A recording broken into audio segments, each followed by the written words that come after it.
Welcome to another episode of 90 Minutes Africa. My name is Rudolph Okonkwo. It's 12:30 p.m. in New York City, 5:30 p.m. in Nigeria. Wherever you're joining us, welcome. Our guest today does not need an introduction. So we decided to present a profile. Watch. The last of his generation of activists still holding the torch. Many of his contemporaries have abandoned the cause of the people and themselves into the ranks of the oppressors or joined their band of cheerleaders. Omoyele Sowore has stood steadfastly by his conviction over the years. From his time as a student activist to the present, he has focused on the positive transformation of Nigeria. I've been part of every democratic development in Nigeria, from the period of June 12 to the period where we eventually transitioned from military rule to democratic rule, or whatever you want to call it. Born on February 16, 1971, in the small village of Kiribo, deep in the mangroves of the oil-rich Niger Delta, Sowore's resolve was sealed at a very young age. At 12, he was already fishing in the dangerous waters of Kiribo to contribute to his family's upkeep. He gained admission into the prestigious University of Lagos in 1989, where he studied geography and regional planning. As a result of his activism, he was rusticated twice and spent 6 years studying an otherwise 4-year course. Between 1992 and 1994, he was the indefatigable president of the University of Lagos Students' Union. As commander of the Aluta forces, Sowore championed the causes of anti-cultism and anti-corruption advocacies in the institution. He also holds a master's degree in public administration from Columbia University, USA. Those were the heydays of military rule in Nigeria. Omoyele Sowore's political human rights activism was forged in the furnace of anti-military and pro-democracy struggles, which eventually birthed today's democratic era. As president of the Congress of Progressive Youths, Sowore mobilized thousands of Nigerian youths to protest against the illegal annulment of the June 12, 1993 election won by the late Chief MKO Abiola.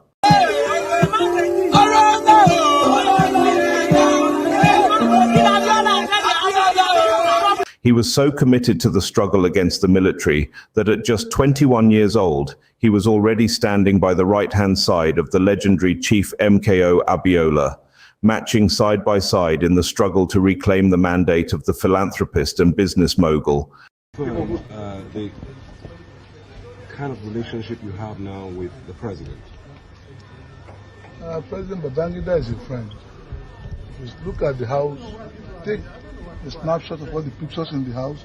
While many current political leaders in Nigeria were either collaborating with the military or stayed silent in the face of their tyranny, the young Sowore was on the barricade fighting for the end of military rule and the enthronement of democratic politics in Nigeria. Some of the characters today, some of the players in our political arena today were hiding under their bed. I was fighting for the democracy that we have today. Sowore has been arrested several times and tortured by the Nigerian state for protesting against the anti-people policies of various governments. In 1989, as a fresh undergraduate, he participated in a massive student demonstration against the conditions of a $120 million IMF loan for Nigeria to build an oil pipeline. The loan conditions include a requirement for the country to reduce the number of universities from 28 to 5. In 1992, Omoyele Sowore led over 5,000 Nigerian students to protest against the military government. The police opened fire on young protesters and murdered 7 protesters in cold blood. Sowore was arrested and tortured. He was a crucial participant in the pro-democracy movement that engulfed the country after the annulment of the June 12, 1993 election. His activities resulted in several arrests, detention, and torture by state officials. Sowore left for the United States of America in 1999. While there, he bagged a master's degree in public administration from Columbia University. From the US, he watched the events in Nigeria unfold as the politicians who replaced the military in 1999 continued to plunder the nation's resources, plunging the people deeper into poverty. Sowore was dismayed by how the otherwise vibrant Nigeria had become badly compromised in the democratic era, thus failing to hold leaders accountable. To correct this anomaly, he founded Sahara Reporters, a media outfit dedicated to exposing high corruption in society, in 2006. That was why in 2006, I started Sahara Reporters as a citizens media platform. And the idea is very simple, is to use everybody who is willing. Through Sahara Reporters, Sowore exposed the corrupt cabal that held the country to ransom during the illness of late President Umaru Yar'Adua. His expose helped increase the call for the Vice President, Goodluck Jonathan, to become acting president. Since its inception, Sahara Reporters has consistently held leaders accountable. The credit for opening the space for citizens' journalism in Nigeria no doubt belongs to Omoyele Sowore. Through Sahara Reporters, the corruption in the Nigerian government was exposed to its bare bones. Sowore is the convener of the Number Revolution Now movement, which has been championing protests calling for a revolution in Nigeria since 2019. We are struggling for a new independence, and it is part of the continuation of what we started in 2019 with Revolution Now, because we believe that only revolution can save this country. Revolution now! In August 2019, Sowore was arrested by operatives of the Department of State Security (DSS) ahead of the planned nationwide Revolution Now protest. He was later charged with conspiracy to commit treason and insulting President Muhammadu Buhari. In December 2021, a federal high court in Abuja ordered the DSS to pay Sowore 2 million naira for the unlawful seizure of his phone during the 2019 arrest. Following his declaration to run for president in the 2019 general election, Sowore formed the African Action Congress, AAC, in August 2018. He desired to take his activism from the streets into the office of the president. You can stand active as an activist if you decide to limit how far you want things to change. But you can decide to be president if you want to take activism to the office of the president. And we've seen that happen both in South Africa and also in the US. Though he has not succeeded in becoming the president of Nigeria, he is determined to continue in the struggle to wrestle Nigeria from the hands of the political class who have pillaged the nation since independence. Sowore is a patriotic Nigerian who has always demonstrated his love and loyalty to the nation. Though he had ample opportunities to acquire citizenship in the United States of America, he has chosen to cling to the green passport of his beloved fatherland. He believes that the struggle for a new independence for Nigeria must be won. We are struggling for a new independence, and it is part of the continuation of what we started in 2019 with Revolution Now, because we believe that only revolution can save this country. Revolution now! All right, ladies and gentlemen, welcome to the show, Omoyele Sowore. Sowore, welcome to the show. Thank you for having me. It's nice to have you, and knowing that you just came into the country, I understand that you might be under stress, but that's what it means to be a politician, to be seeking to be president. Thank you so much for coming. You just call me a politician. It sounded weird, but you're a politician. You're going to hear from my lawyers, right? Now, I know you don't have a lot of time for us. Typically, we are relaxed, we go slowly, but we have to get into the conversation as quickly as possible. Yesterday, there was a big event in Nigeria. They celebrated General Gowon's 90th birthday. I didn't see your message of goodwill to Gowon. Did you or did you not? You know, I met him for the first time at someone's birthday event in Abuja. It must have been a year ago, and the guy who was sitting there, I was put on the high table, so to speak. Not high table, but very close to the front. And the guys who were around me, everybody was standing up to greet him, the lineup. And when all of them came back, I didn't go to greet him. They were shocked. The guy asked me, "Do you know who is there?" I said, "Of course I know." He said, "That's Gowon." And you did not go to. I said, "For what?" These are the people who turned Nigeria into what it is today. I just can't deal with it. I can't deal with the fact that Nigerians continuously glorify the people that destroyed the country by paying obeisance to them, genuflecting on the altar of their fallen god. So I never went to see him, and he glanced in my direction for a while. I think he's trying to figure out who I was.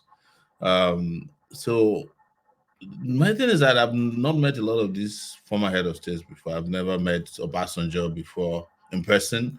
Never met. I met Abdul Salam during the presidential campaign because he was the person who set up the Afoni peace committee. He's the chairman, so he was limping on one leg. When he got to me, it's like, oh, and then there was a meeting where I confronted him, and he was asking that if you win election, it looks like all of us will have to leave the country.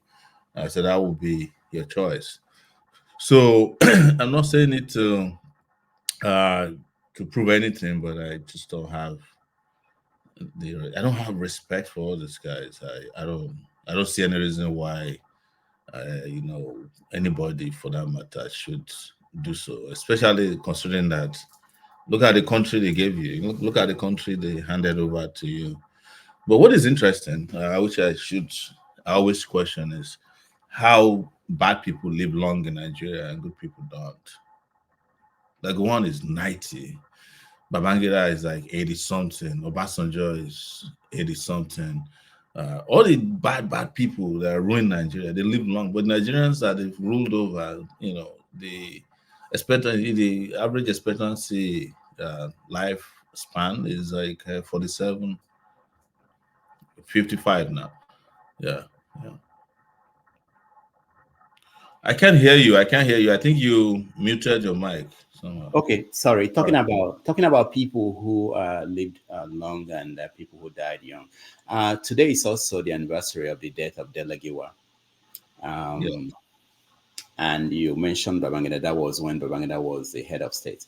Can you briefly give us your assessment of the media from the point that Delegiwa was alive, operated, and died to where we are now, what it is now?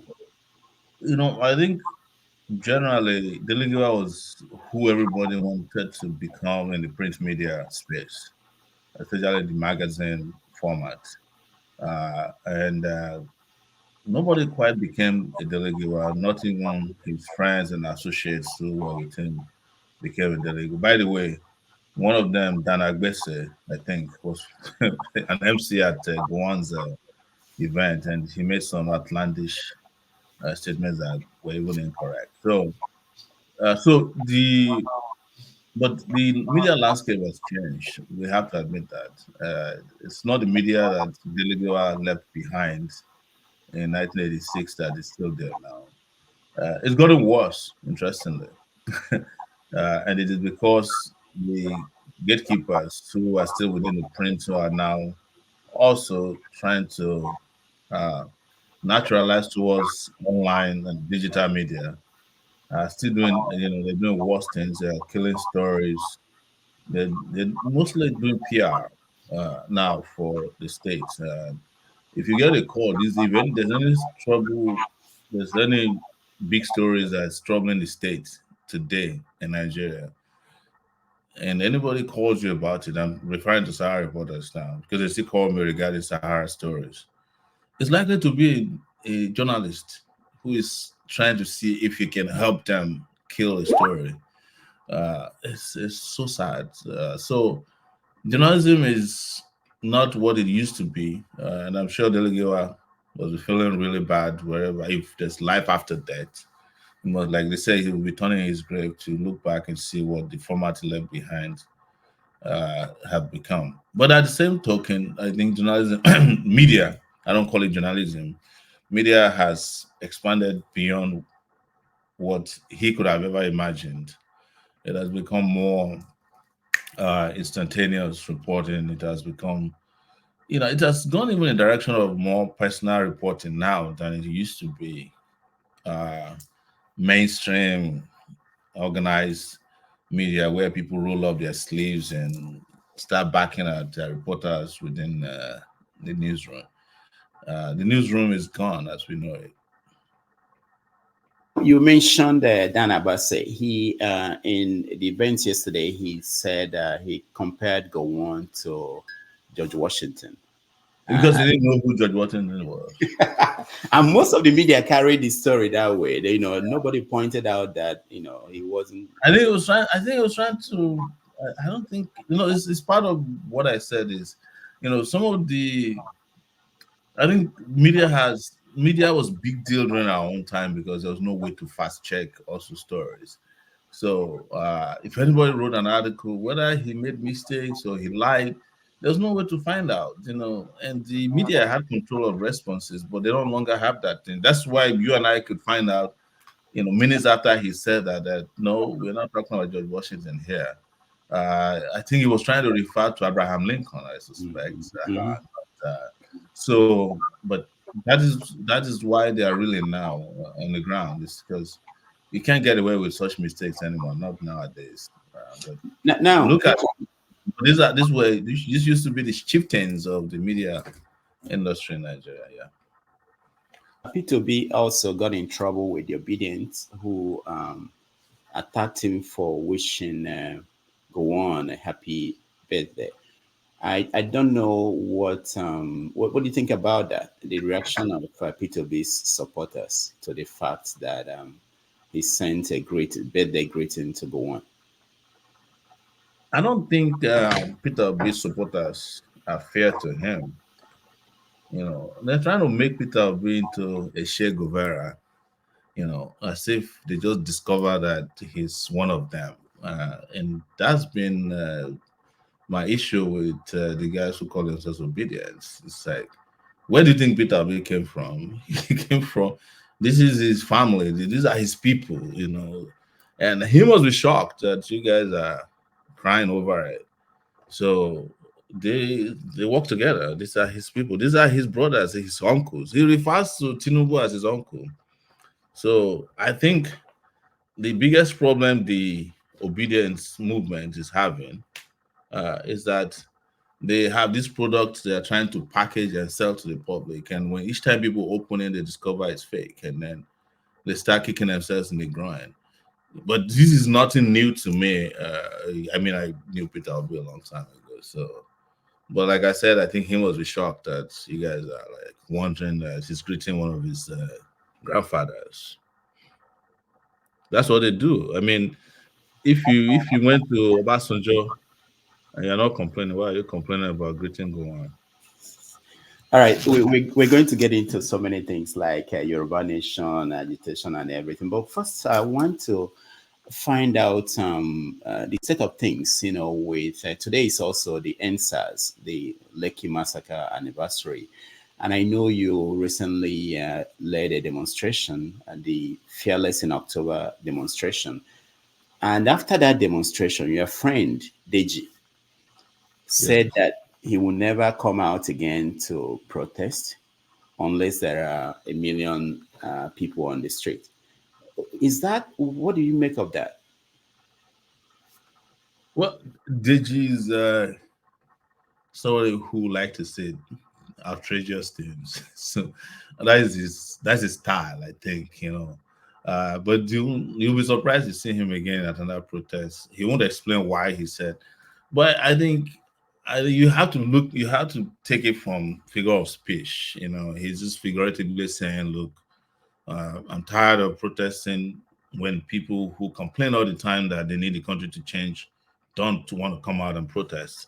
I think that's what he said. I don't think the who's going to do the census of whether a protest has 1 million people or not? So I think he's just saying that figuratively, but I'm not asking why he said that. But I've read so many things that he said on his page that I wonder what is happening at that time, So you don't think it's frustration with how things are going? The fact that I don't think anybody who understands the struggle for liberation will get frustrated after one protest. No, I don't think so. I think you have to understand contextually that these things take a long time and it's a marathon, and it may not happen exactly as you expect them to be. And when they don't happen like that, you don't just say things that say, "Oh, I'm not going to do that." I don't think it's frustration. I think he's speaking to complacency of young people in particular who come online, and I think sometimes he's responding to some of the people who comment and say, "Oh, he's doing this for money and popularity and fame and all that." Now, So during the End Bad Governance protest, I think you were here in America, and people were writing on your wall. You are here pushing people to demonstrate, come back home. And you went back in October and was part of this demonstration that happened. And it wasn't as big as you would have expected then. What do you think about the Nigerian people as a result of these experiences? I was responding to Deji's position and not protesting if there are no one. I don't go to a protest expecting 100 million people. I just do what I have to do, knowing that each time there's a protest, there's an opportunity to learn, and there's consciousness, there's an opportunity for engagement. And we'll definitely one day get to where we expect to, as long as you have a goal and you get there. You also have to understand that by that October 1st, when I arrived in Nigeria, over 700 people were in detention. And people were like, how do they get out? So in fact, my first week of arrival, we spent time in Abuja trying to get people out of detention and, getting people to arrange bail and meeting bail conditions. So there was some kind of fatigue. It's just like you had to deal with NSAS. Not many people, all the celebrities that you used to know who made money, fame, who made movies, made music out of NSAS. None of them even remember today. It's just like bring back our girls. The girls are still in captivity, but all the people that asked you to bring them back have forgotten about them, including PDD, by the way. Yeah, PDD was one of the people who did bring back our girls. So. Wow, I forgot that he was. Yeah. Now, so in general, do you think there is this feeling under Tinubu? Let me play what Buba said. I have nothing new to say. People are hungry. Let them die. It's their fault. I'm supporting Tinubu 100%. Yeah, I'm supporting Tinubu 100%. 100%. I'm supporting Tinubu 100% to deal with Nigerians. People like you. So that when people like you, election comes, next election comes, whether when people bring money, when people bring money, you do your conscience. Or you do your conscience. Is there a lot of people in Nigeria who are feeling this way, that let them suffer because they voted for this man or they supported this man? So you have to understand that a lot of people did not vote for Tinubu. They did not even pretend to have an election. And this is what I always say. So how do you go and blame somebody who wanted to go and vote on election day, saw thugs outside their house, they did not even bother? Or the people that voted for another candidate and the votes were stolen or outrightly not counted. So how do you now start victim blaming? It's a problem I have with the likes of Buba Galadima. Is like, if his candidate had won, would he have done differently? Was Buba not Buhari's right-hand man for many years before they fell apart? So that he has some money to take care of himself is not the reason to blame millions of people. You have to look at the stats. There are 250 million people in Nigeria.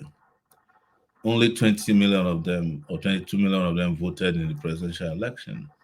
So there are only 82 million Nigerians with voters' cards. So how do you blame the children who haven't reached the age of voting? Universal adult suffrage. What about the elders? The people who did not even bother to register to vote, or those who registered to vote who didn't get their voters' cards. It's so complicated and convoluted that somebody cannot just look at it on the surface and say, oh, let all of them die. The children that were born after Tinubu became president, did they vote for him? And those are the populations that suffer the most, the weak and vulnerable, because they're still very young. So you can't just outrightly say let them go and die. If anybody should die, right, for voting for Tinubu, only 50 million people will die. I mean, is it 9 million? So only 9 million people will die. So you still have 200 and something million people alive. So when you hear the World Bank say things like that Nigeria must continue the reforms of Tinubu for another 15 years, if they are ever going to get out of this situation, poverty and suffering, what do you make of it? You know, I attended Columbia University here in New York, and before then, I used to be against the World Bank and IMF, which I have told you I refer to the IMF as a international monetary fraud, of some of the most fraudulent organizations running down the life of Africans or third world countries. But where I started to really understand what they do is some of my classmates who were heading to work at the World Bank. And I'm like, we're sitting in the same class with these guys. You know, when I graduated, I had a job just managing refugees. They became what they call it, country directors of the World Bank. Some of them I am sure now. Most of those guys don't know Jack. Some of them will come and ask you in class, where is Nigeria located? Show me on the map, show me on the map. You know, but the next moment they're going to be World Bank directors, you know, and they're going to be World Bank. They're going to be calling the shots, you know, telling you how to spend your money and all that. But what is important is that they all don't understand how the world works, but they don't care how the world works. It's not their business. For an average World Bank director, he's doing his job. He's getting the social promotion he needs to get to become, you know, the big person. So, and they don't care. Their primary purpose is to prepare in Nigeria 200 million. They see the numbers, and how can we sell stuff to them? How can we kill their industries? You know, kill their capacity to run their own, have an economic life, so that our own economy can become the dominant economy. We'll be shipping them stuff that we don't need, used clothes, used cars. Because if they start making cars, there's a possibility that they'll be making good cars and they will compete with us, you know. And we want to sell them wheat through the WTO. Even though they are making their own wheat, there's an obligation, for instance, for Nigeria to buy wheat from the US. And the US says don't subsidize farmers in Nigeria. But the US is the biggest subsidizer of farmers growing wheat in the US. So this is the sort of things that makes people win the Nobel Prize for economics. But you must have been saying this for 30 years, like Ashimologo, then that just won. And you must also be an American for you to win such a such a prize. So that's the problem, is that the World Bank did not come to save the world. Quote me. Especially, they did not come to save the third world.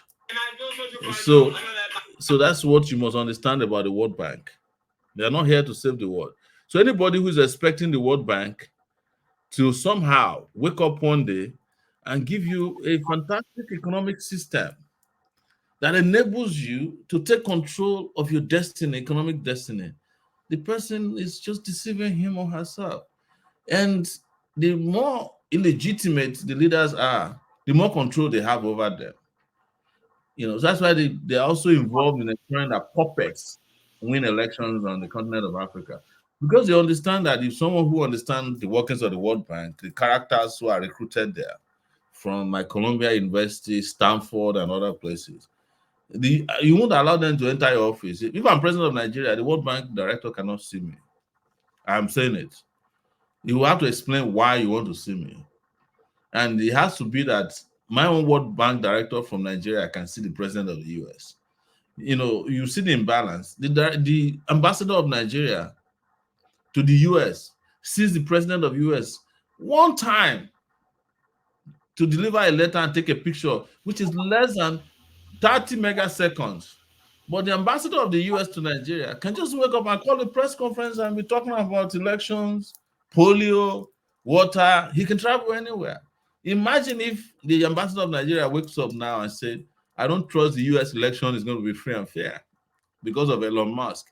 He will not get home from where he made that statement. He will be packaged and sent on the next available flight. But the US ambassador can say whatever they want. They can walk into the president of Nigeria at any time they want because it says they're puppets of the West. What you said is interesting because in Kenya, during the election I went to, the ambassador, US ambassador to Kenya, called the candidates to the embassy to tell them that they have to calm down, and they all went.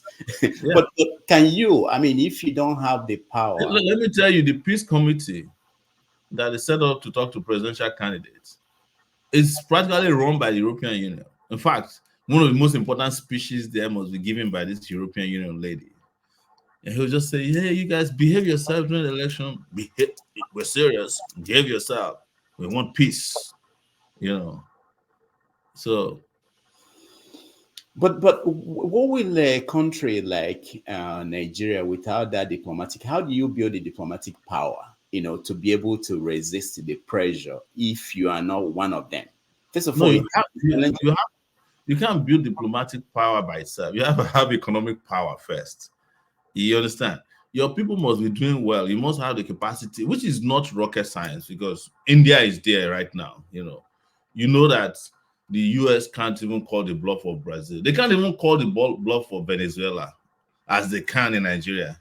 You know, and it's because these people develop their own economic power up to a point where they can say to them, look, you can take your fertilizer away. We can feed our people. We can make fertilizer. Well, you can take your used planes away. We have our own Embraer jets that is doing well in the international market. You can take your world agricultural food away or genetically modified food away. You can take your, you can take away a lot of things that just debase countries, and then we can make our own, or we can find a way. Then you must also be a regional power, because where Nigeria had the capacity to just not be Nigeria, but to be a regional African power, like South Africa. South Africa was able to take Israel to the International Criminal Court because it's South Africa. Because at the end of the day, the electricity grid doesn't depend on the US. You get my point? They don't need US to bring food. I met somebody I think 2 years ago in Nigeria, who was a US official, who was saying that they don't know what's wrong with South Africans. They don't come and collect visa like Nigerians.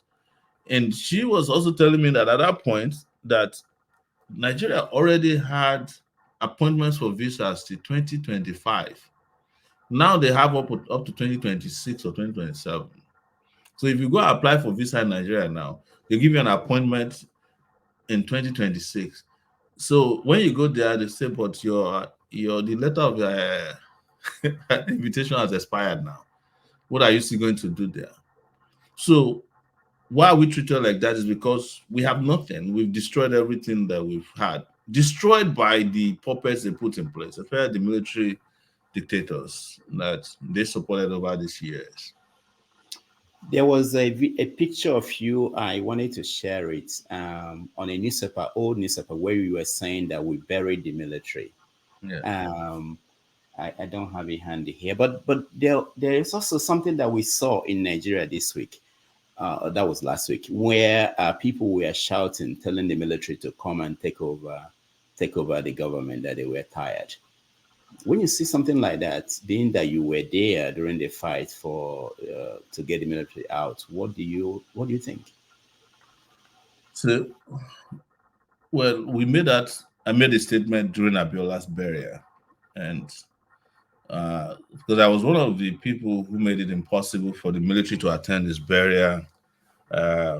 Also, the foreign dignitaries that were at the airport, we didn't let them in, including Tambo Mbeki, who was president of South Africa. So we were very certain at that time that we're ending the military era as we know it. But in 1999, it's the same military guys that changed their uniform and came. The guy who won Obasanjo was the person they chose. So, and we are seeing more and more in-depth penetration of military culture in Nigeria. Even traffic now in Nigeria is handled by traffic control is handled by military. Military is involved in law enforcement. Military is involved in helping you to eject tenants, carrying out court orders. It's unbelievable. It seems like Nigeria is running a diarchy. But my suspicion is that what has been happening around the West African sub-region with those Boy Scouts in power and how well they are doing on TikTok is emboldening the Nigerian military to feel like maybe if we can get acceptance, because the military in Nigeria understand that without people accepting them. Let's go! We want Nigeria army to take over. We want Nigeria army to take over Nigeria. I don't know why they are afraid. Why they are afraid, we don't know. We want Nigeria army to take over Nigeria. We want. So I've seen this video, but what I want to say briefly is that the people who are asking for military rule in Nigeria don't know the Nigerian military. They're deeply enough. There's no corruption that's happening in Nigeria today, insecurity that's happening in Nigeria today. There's no election rigging that happened in Nigeria without the military being the foremost person involved. So, if military rule today, the first likely victims of military incursion are those who are shouting, "We want the military to take over." They'll be the first person they will waste. They don't know the Nigerian military. We know that. We know them from days of our pro-democracy days, and I even know them better now. And I suspect, and this is important, I suspect that the military was behind this thing, because the reason I felt so is that it went viral, number one, but it's not recent. This was actually August that this was happening, and this was Benin City. But it was somehow couched as something that happened recently in Ibadan. But this is not only this that I saw during the August protests.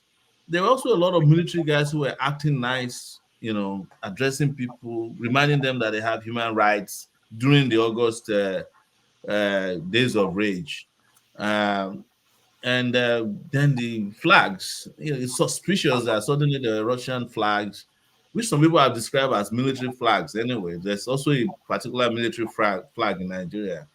That's a combination of all the colors that also looks like a Russian flag.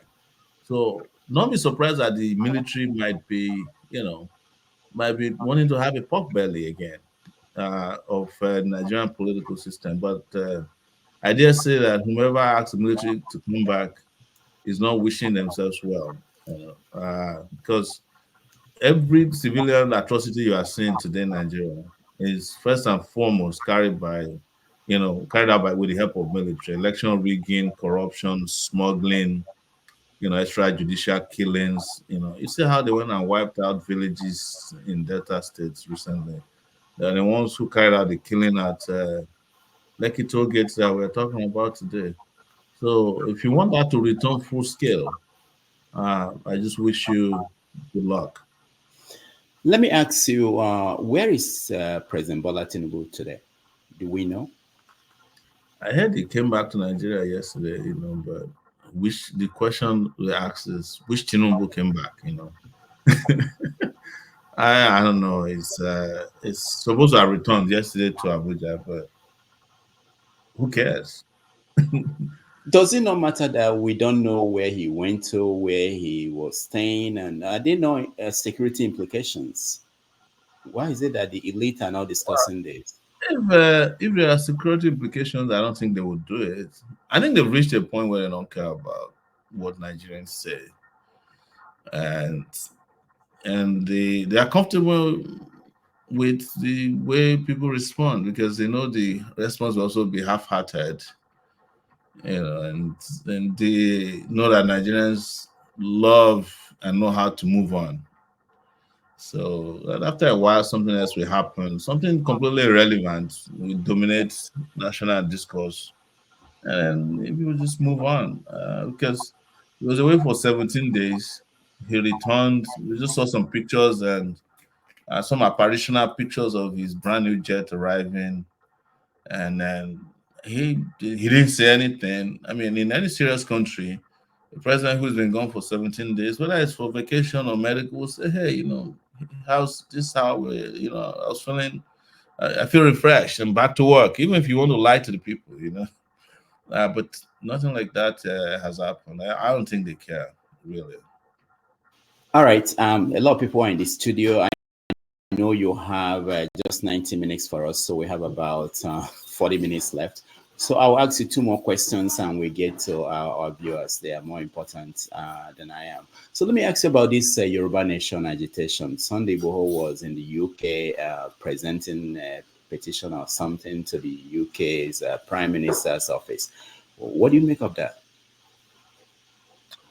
I don't make anything of it, honestly. It's just, I think it's just like if you wake up one day, you go to the White House and you tell the gate man there, please help me present this letter to the president of the US when he resumes office, and then you leave.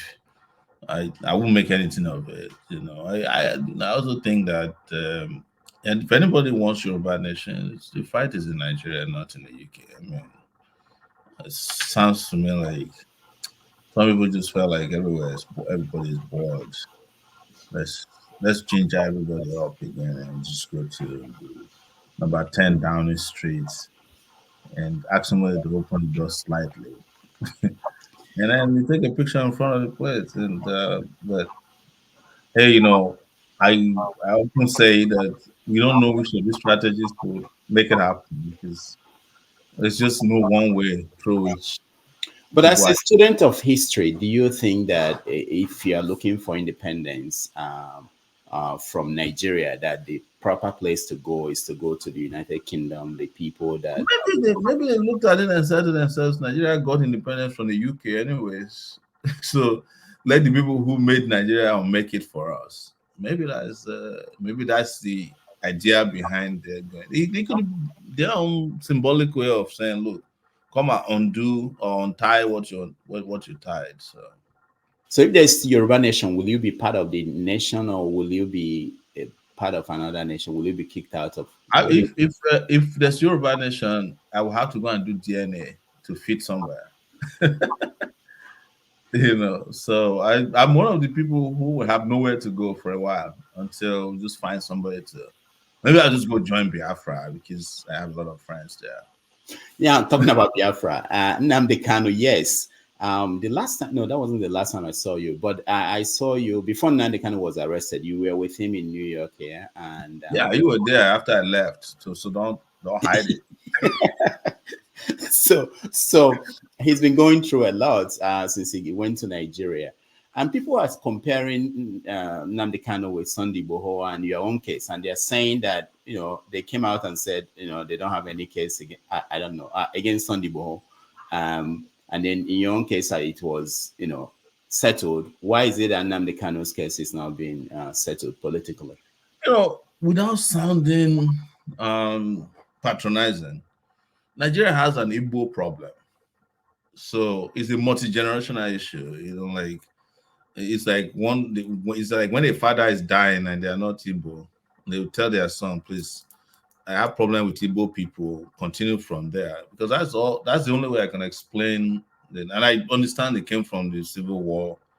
And so because I was surprised that Tinubu would even take Nnamdi Kanu's case, more than 2 days after he came into office. I expected that just as he was declaring against subsidy, he would just say, look, for national cohesion and whatever lie you want to tell, we're going to let this man go for now and figure out how to resolve our differences. But the fact that they even go worse shows that it's just like there's a secret file somewhere that said, look, don't open, just continue where we stop. But beyond that, I also know that there are some Igbo elites who are complicit in it, because there was a time they were having conversation about it and they said, no, please, let's have election first. And then after the election, the devil intervened more. But the most important thing is not to even reduce it to that alone, is that there is something about the Nigerian state and the Nigerian nation and how they see Biafrans. And I think it came from the Biafran War. Maybe because people like us didn't participate in the war. That's the reason we feel this way. Because I was born in 1971. I cannot carry, I don't have a multi-generational costs, or conspiracy against Igbos. But I genuinely, and I've said it several times, and I'm not saying it's based on what I know. There's no, I mean, even the Supreme Court was this shy of saying, look, this guy did nothing, he broke his bail. In fact, I told Nnamdi Kanu's lawyers that they should not reapply for bail because the Supreme Court has reinstated the bail practically from what they said. But they went and reapplied, and and there's no way, and I'm saying it, there's no way Nnamdi Kanu is going to get justice from a federal high court, a court of appeal, or Supreme Court. It's impossible, except if the state decides that, because Nnamdi Kanu is the official prisoner of whomever is the president of the Federal Republic of Nigeria. So so I know what it means to be, they have to go to the president every morning and report that you're still alive, or you're eating, or you're on hunger strike. So, but at this time, he's the official prisoner of the president. And anything that is official to the president doesn't let go. Yeah. All right. A few more questions. One is about the media. I want to get back to the media because now we have people like Very Dark Man. I know you famously said that Lindy Keji will be employing some journalists in years to come. It appears as if people like it happened. A lot of journalists started writing for Linda Keji for a fee. I stood in that, I think, 2014 or so, yeah. So there was this Very Dark Man, and now he's involved in certain things, including with Falano and the story of Bobrisky. So when you see these things, the media space, the way it operates now, what do you make of it? What do you think is going on? People say you started it. No, I didn't start this version of media, but I also must have the humility to recognize that things will keep evolving. We're seeing more and more of individualistic media. So you get the best news now from individuals as opposed to media. As opposed to media companies. And with artificial intelligence, it's going to get worse. We are going to move from individuals to unknown entities who just read news to you in your sleep and you wake up, and that's all you know. You won't even know where it came from, because it's about format and content. But I don't see it. I don't see what is happening with what they've described now, Bobrisky, Very Dark Man, as media as much as it is. I think Nigerians have reached a point where they have suffered so much. They need a little bit of entertainment in their life, like a little bit of dose of it all the time, And if you look at it, even the churches have bought into this. Now, most of the big churches must bring comedians in so that they can keep their members entertained. Jesus is not enough anymore to entertain, and mosques are doing it. They have to mix it up because Nigerians are constantly, and I think it's because it's a generational thing, because there's a new generation that I haven't seen so much, and who also officially don't have parents. And you've never heard this before, but this new generation of Nigerians a lot of them don't have parents. Their parents are either dead. Yes, they're either dead, have no jobs, don't have that parental,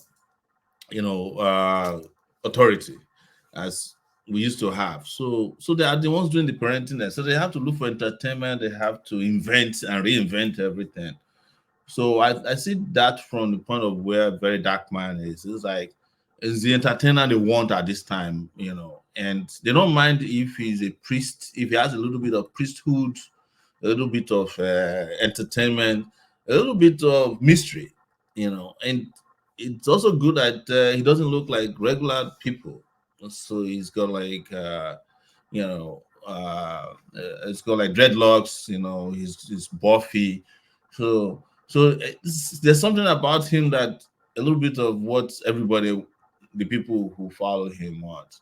But I think then there's also a dimension of distraction to it that plays into where where sometimes people want Nigeria to be, because sometimes people just don't want to take Nigeria too serious or take things too serious about Nigeria anymore. So, yeah. In our days at Sahara TV, we started this challenging of pastors, and now things have gotten to the point where we have pastors apologizing for certain things they used to abuse us for.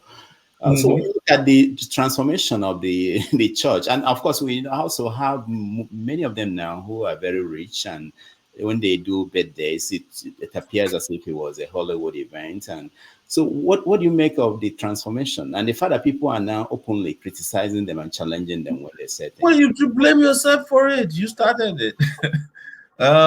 I think one of the things we must appreciate about ourselves in the days of Sahara is like we're so innovative that we saw the future. There was some clairvoyance. I was telling you 3 days ago or so when I spoke to you that one day you wrote a satire that the Pope will retire, and I remember everybody said you're going to die that evening. The Catholics. Somebody even recommended that they should come and nuke Sahara Reporter's office, and it came to pass. We didn't only challenge Christians, we also challenged Muslims. In fact, Boko Haram had to do a video regarding Sahara because we also challenged and said that they're not Muslims, that these guys are just, or whatever it is we said at that time that got them pissed off. So I think that the nemesis of not Christendom, but the kind of Christianity they're practicing in Nigeria has come, and I think it's social media. I think social media is the nemesis of, because now people can actually watch a miracle and tell that it's a lie, and by the way, I've never met a person in Nigeria who was healed by miracle.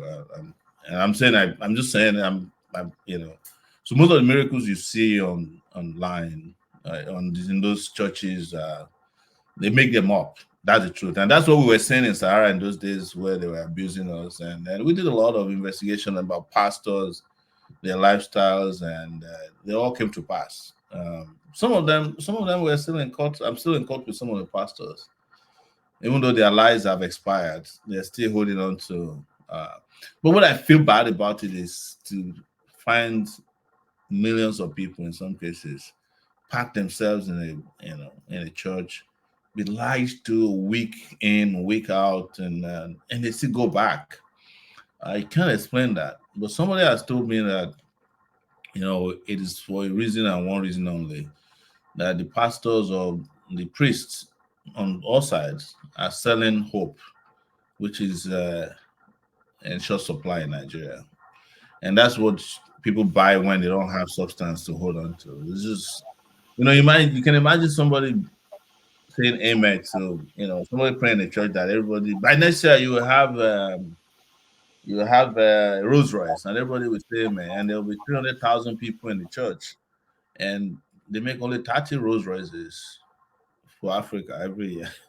So how's it gonna happen? The one I find fascinating is end of year church service. Nobody will die in your family in the name of Jesus, and everybody will say amen. I'm thinking, if 1 million people say that and nobody dies in Nigeria, it's hope, because everybody's hoping that the person who died did not come to church. So it's the person who didn't come to church. I mean, look at those prayers also of fire burning people. They ask fire. The church is supposed to sell hope. They're supposed to sell salvation, healing. But at the end of the day, all the prayers that are said on Sunday is capable of burning down the whole city. It's like fire, let fire burn this place. They will even in their prayers reintroduce the diseases that they said. They will say, if anybody is looking at you in a certain way, let the person be struck down by thunder. But Turner is supposed to be antichrist. But I saw you in church too when you were campaigning. Why did you go? What did you? Which church did you see me? I saw you in many places, mosque, church. Yes, because I didn't go to church to pray. So in fact, one of the reasons why they kicked me out of the churches before the campaign ended was that I refused to allow the priest to put their hands on my head. So they always had this agreement that I would kneel down and they'll place their hand, and I said no. So by the time we applied to go to big churches to campaign, they just said Sowore is antichrist. We heard he doesn't allow touching of his head. So because I told one big pastor, I said, you want to touch my head? What exactly is on my head that you need to shake? Is it my brain? He said, no, it's anointing. I said, who told you I don't have anointing? I can buy Goya oil now and just pour it over my head like your own. If I asked to put my hand on your head, how would you feel? He said, no, it's Jesus has already put his hand, all those kind of lies. And I think this is the reason why in 2023 I didn't go to churches and I don't go to palaces anymore. I went to palaces, my story about going to the palace of the Ooni of Ife when it asked me to kneel, prostrate first. And I told them, prostrate for what? Do you need to address yourself as Ooni of Ife? Did you need my prostration? If people don't want to prostrate, let them be. If they want, say, oh, that's the palace, and there are some gods. I said, no, I don't prostrate. In the first place, you kept me here for 3 hours. So, I'm meeting with the gods. I said, me too. I have meetings with the gods when I leave this place. So after that, no churches, no, and I mean it. Anything that will save Nigeria in the future, you have to completely divorce religion from politics. I don't have a problem with religion. I just no longer practice religion. And I've said this openly. I don't think that religion is the way to save us, right? Religion has created even more problem for us than if we didn't have religion at all. And a lot of people will say that Sowore said this is the reason he can't win election. They can never vote for him. Yes, keep voting for the people who are lying to you in the name of whomever they lied to you. Good luck. But you know how your country looks with the people who have been. There are over 11,000 offices in Nigeria, right? So that we vote into office, from president to councillor. I've never met any one of them, except in our party. Even our party people, who doesn't practice religion. And you're wondering, 11,000 people, they swear by the Bible, they swear by Quran, but Nigeria is the most godless place, one of the most godless places on earth.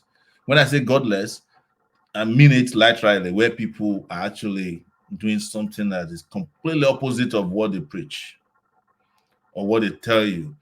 They are not people who are afraid of God.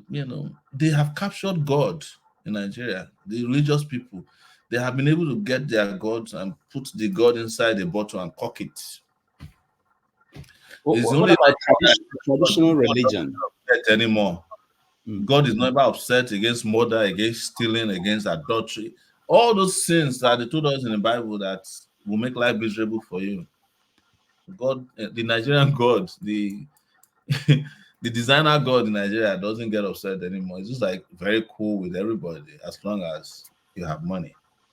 What about traditional religion? There was a video of you walking into court with traditional, or somebody pretending to be one. I think was it. I'm glad you said pretending to be one. So it's the same way I see churches. So that I will explain quickly. So I was going to. That was the period they broke my nose. The police broke my nose, and the judge who was assigned to the case, now promoted to the High Court, kept me in detention for 11 days, just over what they call a misdemeanor here. What is a misdemeanor? Conduct likely to cause public, to breach public peace, because they arrested us at a protest in I think it was the eve of 2021, going to 2022. Yes. So each time we go to court, you just be adjourning the case. So one day, some guys followed me, they're pastors. she drove them out. Said the court is too congested.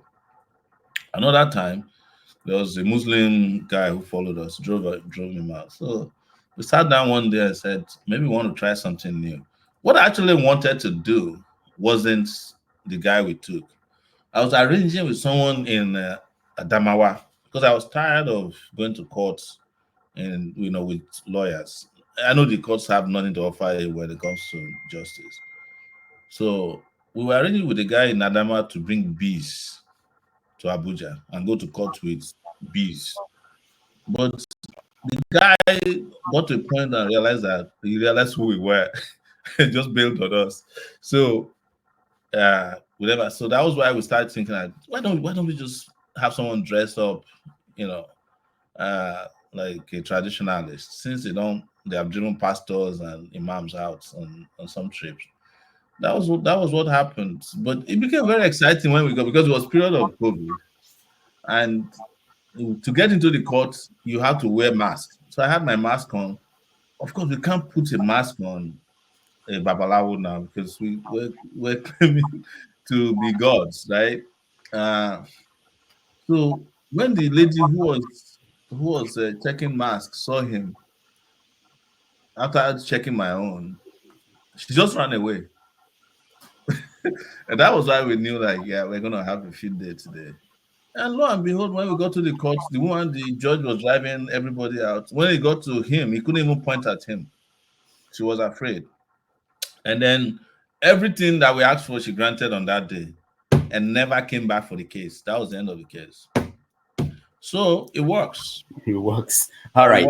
I know you have less than 30 minutes. So let's go to our people in the studio. Unfortunately, because normally we have more time, I'm not going to let everybody here may not be able to ask questions. It all depends on the people that come in. If they just go straight to their question, then we'll be able to get as much as possible. So, Sowore, do you want to take 3 at once, or do you want to take one? Let's just do one. Let's start with one, because my memory is really poor right now because I just flew 12 hours from Lagos to All DC. right, I know. All right, so please just go straight to your question, and then we can get as many as we can before he leaves in 20-something minutes. One man, you're next. You're first. Where is he? Okay. All right. I'll be straight to it. Thank you for having me, Rudolph. Good to see you, Yele, and all that. So let me just get straight to it, since you're pressed for time. I've always wanted to ask you this question, so I'll use this opportunity to ask. Now, what's the objective of your exercise? Are you looking to govern the Nigerian state? Are you looking to sensitize the Nigerian people about what their rights are? Or are you just looking to oppose just for the sake of, not just for the sake, but to act as an opposition figure? So what exactly is the objective of the exercise? To sensitize the people, or just to be an opposition figure? And then a follow on, and then I'll come off the screen. Some people find some of your ideas a bit psychedelic, a bit jejune, but I often find you in all of these like homecoming sort of spaces, like a homecoming, like with Rudolph, Chidi, and places like that. So do you make appearances where some of your thoughts may be interrogated a bit more than they would in places like this? So I'll leave that and I'll come off the screen and listen. So my goal is not to, I think I've gone through the complete spectrum of the question you asked. So there was a point my intention was to sensitize people. And I did that in college against military rule, talk about democracy. But I never quite thought of myself as opposition, because who are you opposing? We really don't have any structure in place to be opposed. But I would admit that after doing all of this, sensitizing people, while you're still opposing every government that's been in power, both military and civilian, that I got to a point that I convinced myself, which was the hardest thing I did, that without good people getting to govern Nigeria, Nigeria can never get it right. And that was the point at which I took the plunge. to get involved in partisan politics, which I hated a lot. But opposition for what? Who am I opposing? I'm not trying to be an opposition figure. Because there's nothing to really oppose. What has kept Nigeria the way it is because people actually see those in government as something big. But there's no government in place. You just have a bunch of guys who are taking turns, to run a country that they found out the people are very scared, somewhat lazy, complacent, and can be taken for granted. Otherwise, some of these guys, it won't take us 24 hours to root them out, even without shooting a gun. All right, thank you. Dr. Chidi. I don't know. I'm not gonna ask Sowore any question, just sitting and watching Sowore and watching you, Dr. Damages, you guys are my favorite people. I almost kind of became emotional, because talking about the Nigerian situation, I know we've been at this for long. I remember, Sowore was talking about breaking his nose, but I remember before then, I remember his trivials, in prison, being locked up, missing his family, being dragged about in court, so many, being arrested, beaten up, so many things he's had to go through. I remember one time when he was in detention and he said he wasn't going to eat. And most of us, there was a time we were all even crying here or shedding tears and all that. And this was all because of the Nigerian people, right? That we did all we did. But I'm glad if people in Nigeria are not ready, as much as, I'm not generalizing, but I want you guys to know that as much as we feel for people in Nigeria, if they are not ready, there's really nothing you can do. They said Sowore. The reason I said we're not ready sometimes is because we joke about everything. People were busy saying, "Oh, Sowore, come back to Nigeria," as if this is the first time.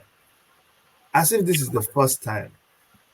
Protest is happening. You say, "Sowore, come back, come back." You just like to distract yourself. Nobody's distracting you. Okay, when he came back to Nigeria, all those of you that were making that noise, you shut up. Okay, I'm glad that now we are talking. Sowore is in US. I'm so happy. I'm the happiest human being. Rudolph is in the US. The fuel crisis, everything that's going on in Nigeria. Do you think Showore's kids are in Nigeria? Why don't you guys just get a life? Like, why don't we get serious again? Dr. Chidi. Dr. Chidi, sorry, I know you have a lot to say, but we have to rush. There are a lot of people. We have less than 20 minutes. Sorry. So me, I came here just to, like, I came here to be. I came here to support and make them they look, they see. And Sowore is in Nigeria now. In America, the day we are ready, we're Sowore and people like us, we are waiting for you. We are just waiting for you, miles ahead. We're in a place now where this thing is not touching us like before. Yes, we can see it's touching us, but it's not like that. We're waiting for you now. The whole thing is in your hand. When you call us now, we will join. But we are done. Like we're done. Finished. All right. Thank you, Chidi. We quickly, just one question, please. No speeches. Otherwise, I will have to remove you. There are people who are in there and they want to get a chance. Sure. Okay, go ahead, Alaba. You are next. Yeah. Hi, Sowore. Nice seeing you. My question is simple. It's on the concept of arrested development. Me and you, we've been together in the struggle from the days way back. Was it in Atom Cemetery when we went for the burial of Kunle Shonowo from Lasu, where I was killed way back in those days. And the term arrested developments appears to the word your critics use on you, that you have never really outgrown your student union days to consider the type of problem that Nigeria faces. Nigeria does not have a democracy. Since 1999, what we have was a permanent coup d'etat by the ruling elite against the masses. But yet, you always call for protest, for people to come out. People like Delesho Farotimi believe that protests can never achieve anything, particularly in light of the Nigerian problem, whereby what we have is bigger than apartheid, is worse than apartheid. It's big manism. It's a kind of feudalism. However, apartheid is visible, black and white. Alaba, please, I'm going to my question. I'll get to that, please. Yeah. So what we have is big manism, and however, to fight it, protest is not going to fight it. Have you considered forming coalition with people who are the movers and shakers of the youth, recruiting them into the movement, educating them on the bigger fight, and as we move forward, because political partisanship is not going to lead us to the promised land. So we have to view the problem from a bigger perspective than we are currently approaching. We can't approach a bigger problem like that, like children. We have to have a bigger approach. That was my question. Coalition, recruiting, starting your church move, not a church, a movement that is bigger than just contesting. Thank you. Thank you. Sure. I hear some of these things you say all the time, that somehow a person who dedicated his life to making Nigeria better since I was 21 years old, and now I'm 54, have grown to the point that I've seen the world, try to even make it work for other people, but have never looked back one day. It's somehow described the way you have described me, like a child. It's very easy to, and I'm not saying this to insult anyone, it's easy to sit behind a computer and say whatever you want to say about Nigeria. But if you have to walk in my shoes for one day, right, where you look back and people are following you and they could kill you any moment, where you're flying and your flight gets to where you're going, and like it happened to me this last trip, the entire windshield had shattered and they didn't tell anybody, and we didn't know what happened. And where people arrest you, lock you up, where people kill members of your family on the streets, like a dog, and you still say that somebody who stayed and fight the system in that manner is a child. I don't know how to respond. But to your question about coalition, the coalition you are looking for does not exist in Nigeria, because you use the word as movers and shakers of youth. Who are the movers and shakers of youth in Nigeria that that you can point to? Is it the people who use NSAS to make fame, money, and ran away when the NSAS people are still dead and undiscovered? Is it the people who sell themselves to politicians whenever there is money that you are calling movers and shakers of, or is it musicians or movie makers, the same type you have in America, who will tell you to go and vote but themselves don't vote? No, the coalition that Nigeria needs, that I believe and I work with, are the coalition of the oppressed, but they may not have name. I have a problem, as a matter of fact, and I will confess it any day to you. I have a problem with the big men that you refer to as shakers, because they don't shake nothing.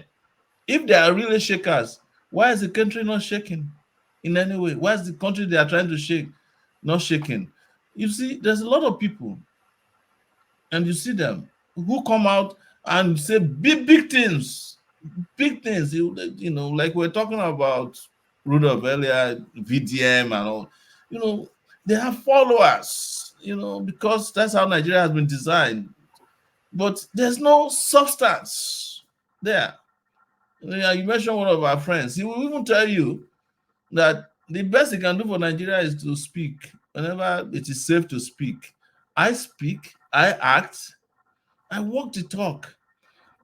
What I can't force, and I haven't been able to force, is the change that I'm looking for, or that I've always said I want. But that is dependent on all of us. Rudolph was mentioning earlier that some people will go online and say that I should go back to Nigeria. I'll give you an example. There was a person who asked me that same question, and I asked, why don't we go to Nigeria together? And it's one of these, it's supposed to be one of the big shakers. He said, no, me, I can give you all the money I have to go to Nigeria, but I will never step in Nigeria.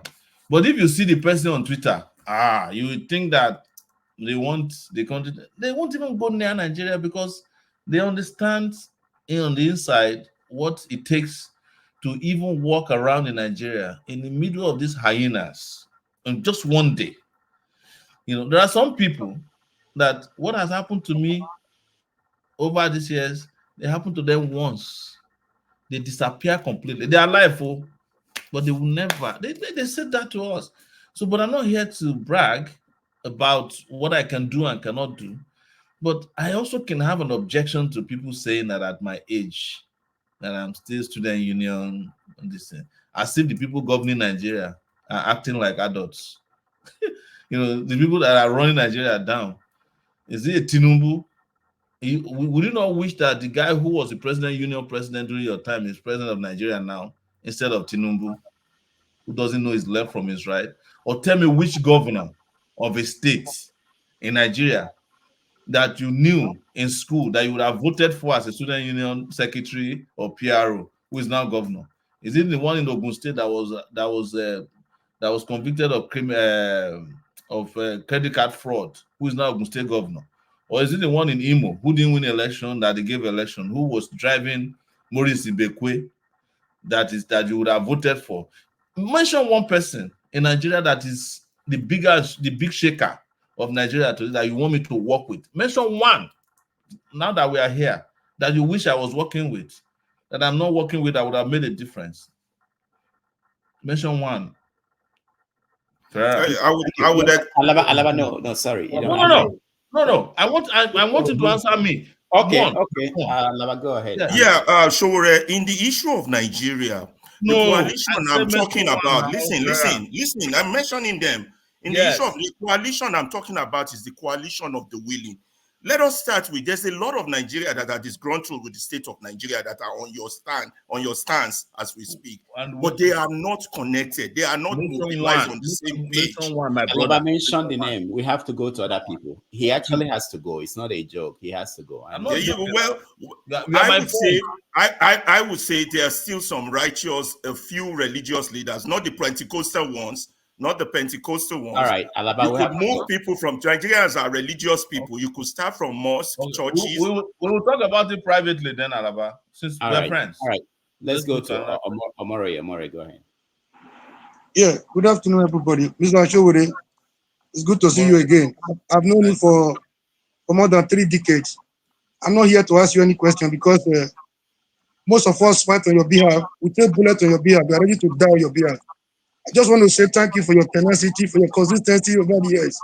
I want to thank you for your doggedness and your sagacity. We thought we were involved in student unionism. You have taken it to a different level. People gather everywhere, in every forum to ask a question about what Sowore would have done differently. I wonder what they are doing in their own. Why is everybody waiting for Sowore? Why is everybody waiting for Sowore for protest? Somebody once said, Sowore is good for protest. When it comes to contesting for Nigeria presidency, it's not immaterial. I don't know the kind of people we are. Everybody waiting for Sowore to do everything. People that cannot they cannot go to their restroom without taking a permission from their wives. Sowore, please, I don't know where you get your energy from. We say God will continue to keep you and protect you. We know your words. If there's anything they thank God. More people are coming today to tell you, you haven't done this, you haven't done that, you have done this differently. They are in their comfort zones behind their computer, talking every day without making a meaningful impact. So, the only question I have today for people that say, Sowore he's not a presidential material. He was the person preaching production instead of consumption. And he's an importer. He's one of the biggest importers in Nigeria. What would they have told Sowore? Sowore, once again, thank you for your tenacity, your doggedness, and your sagacity. God bless you. Thank you. All right. Thank you, Omori. Let's go to Pansi. My question to him is, now, 2027 is around the corner. People come on this platform to talk about PDP, APC, and LP, Labour Party. When the bigger elephant in the room All right. So there's not going to be headway. What do we do? Is it still going to be about contesting for presidency in 2027? When we know that they have infiltrated everywhere. They have hijacked INEC. They have hijacked police. They have hijacked the court. So of what use is it contesting in 2027 when the necessary structures are not taken care of? This is my question. Thank you. Thank you. I'm sure you want to answer that. Well, at this point, I can accommodate more questions because of time. Okay. You mean you can or you can't? I can. Okay, good. Because I'm going to extend this to 2:20. So another 30 minutes. Okay. Yeah. All right, good. That's good. So there's a question on the comment section that I want to go back to. Someone wanted to know, looking at the election, local government election that happened in Kaduna yesterday, where the party in power won, which is the trend across the country. The same thing, what is the hope for 2027 for those who will want to participate in that election? So I don't know why anybody, on a serious note, is looking at 2027 when you have been trapped in 2024. These guys are showing more than before. They are disdain for any form of electoral practice. They are no longer pretending that there's no democracy in Nigeria anymore and that there would be democracy. They just finished an election in Edo State where they did not even systematically rig it. They rigged it to the face of Edo people, and I like to say that because if it didn't happen, if they didn't do what they did in Edo, the online will be awash with our Edo brothers who say, Edo no be Lagos. They brought Lagos to Edo to come and spite Edo people. What did you do? Don't even go to local government elections because those are the worst. The state electoral commissioners are the worst. They don't even conduct elections. They wait for 12 noon. They will announce. They know there's nothing you can do. Because not only are they the people who conduct the elections, they also use the state high court to do electoral. It's the governor who appoints the electoral commissioner. He's also the one who appoints the state electoral commission tribunals. So you have no chance. And I've been saying, I don't know how many times I need to tell people that I have shifted away from elections as the solution to Nigeria by itself. That for Nigeria to have a future in elections, there has to be a revolution first. That is my position. And that's what I've been preaching. Of course, you can ask me, which is the next question most of the, why did you participate in election? Well, in the course of asking for a revolution, I discovered that a lot of people also need to be convinced about what works and what does not work. And in participating, we let you know that look at the thing you said, though, it's not going to work. Because I don't know why anybody is asking question about 2027. I don't, what is wrong with us? 2027, these guys have finished with you in 2024. They have already announced the election of 2027 in Edo State. That's what they did. They have already announced the election, and you are here discussing. And let me tell you, they love it. They love it when they keep hearing 2027. They say, "Oh my God, these people they never learn." Because by 2027, it's just going to be one night again passes, and if Tinubu is still alive, he will be president again. And some of you will say, well, Shebi they did the election now, make you leave them alone, and they've tried. So please, I don't understand why people keep making it sound like 2027 is going to be different from 1963. I don't know why people keep saying that. If you are ready for 2027, stop coming online to discuss change about Nigeria. Just wait for 2027 and you find yourself in 2028. All right, thank you. Let's go to Pansat quickly. Pansat, your question. Thank you very much, Dr. Rudolph.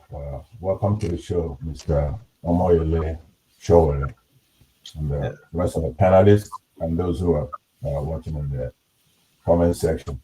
You know, I think I should first start by thanking you for your courage. You didn't mention that, and that is true. You've sacrificed a lot.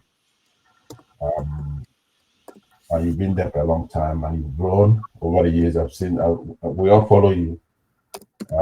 We saw when you came into the new media, citizen journalism and all that stuff. So that's good. But I have to tell you, the format is not doing you any good where people cannot sit here and talk to you and ask you questions. That's why we're here. This format of having a lot of your supporters, Chidi, Dr. Chidi, Rudolph, you guys go way back. I teed up a video, so I don't have time for any of that, obviously, because others want to speak and you don't have time. But there's one thing, there are a lot of things I'm going to talk to you at some other time, right? But one thing I want to know right now, we know all the economic, what are you a communist or are you a capitalist? I know that you have variations like socialism. The reason I ask you the question is that it makes no sense that you don't support Peter Obi. You say they're all the same. And then you talk about revolution. So when you tie the two together, in communism, the preferred way for people to take over power is by revolution, right? But more particularly, when you say they're all the same, the only way that makes sense is if they're all capitalists. You follow me? So now, would you now forever put that part to rest? Are you a communist? Do you prefer communism now? Rudolph, before he answers, I know you want to throw me out. Hold on. Constance, we have to go. We have I to don't go. know, wait. I want to say the things that I'm curious to know about later, so that he will, for his own good. You're not doing him any. Sure, you can answer him. We have to go to other people. Yeah, no, but Rudolph, you're not doing me any favor about what you're doing. If I tell you that, you can't share them. If I tell you that I don't understand this question, I'll be lying. It's because it's all like weaved together. I think he was saying whether you are a capitalist or socialist. I'm not a capitalist. Okay. I believe in socialism, but I also do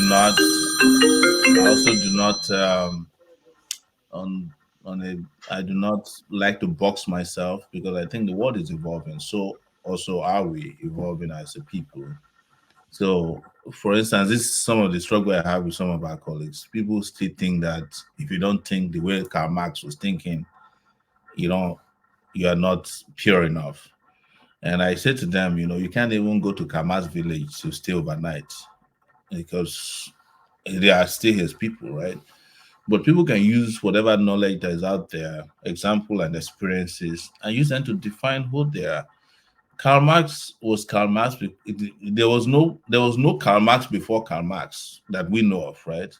He's the person who defined his own environment, his existence around his experiences in life, and that's why we quote him. So anybody who is trying to box anybody together, to a point, will not get any answer that is reasonable in my view from me.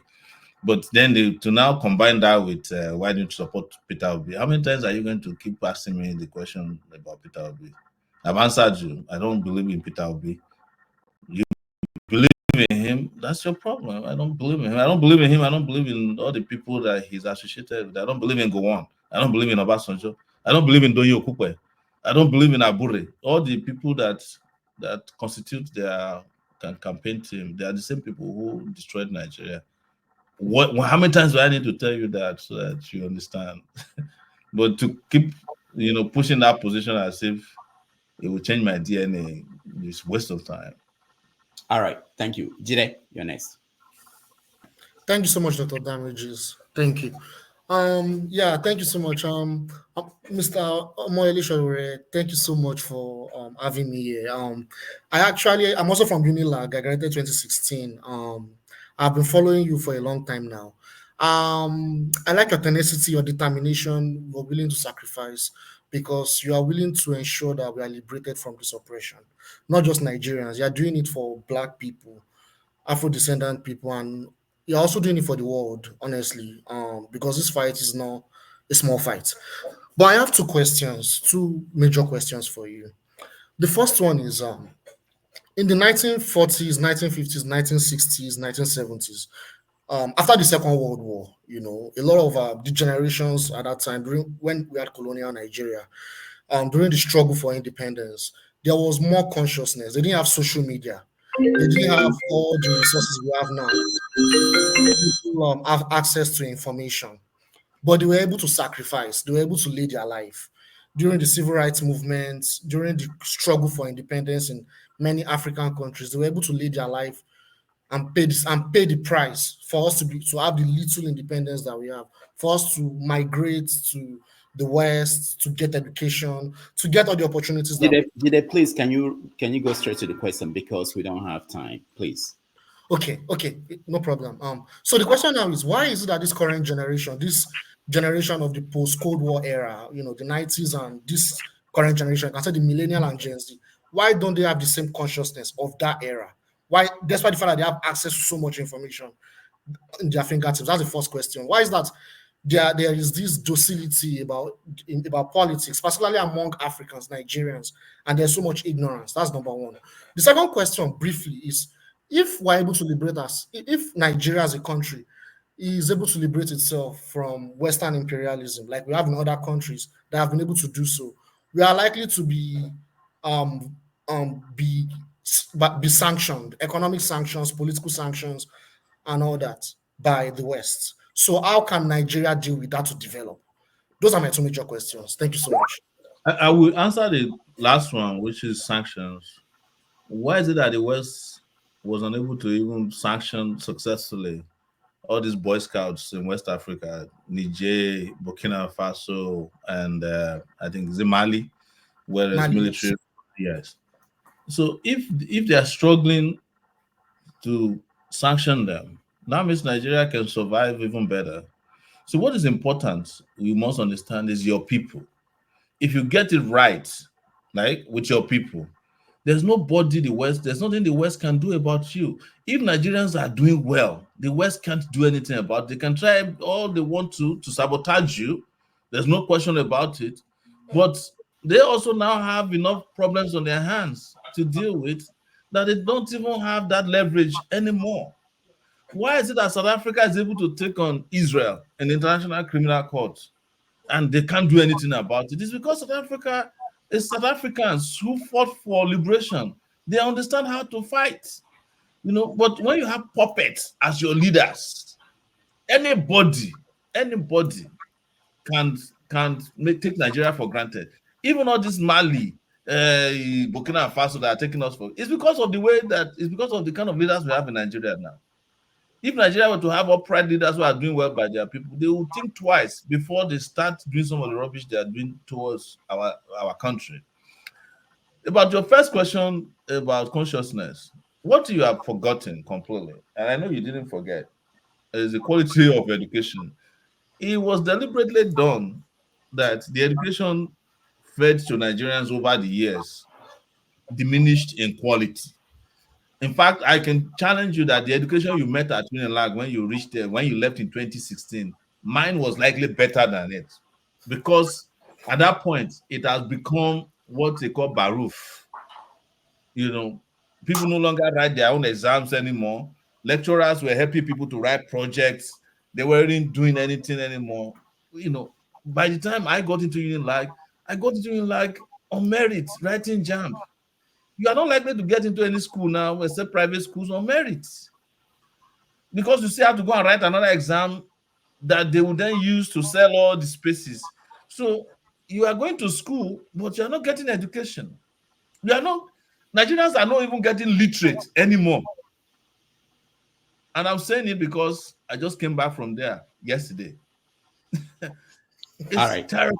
Yes. So you must understand where that is coming from. So the consciousness they are getting is coming from the unlikely places.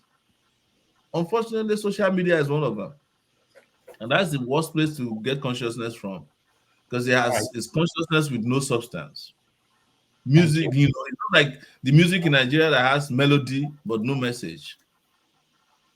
Thank you, sir. Thank you so much. Thank you. Okay. So whoever I call next, please, one question. We have less than 15 minutes, and I really want everybody in the studio now to have the opportunity to say something.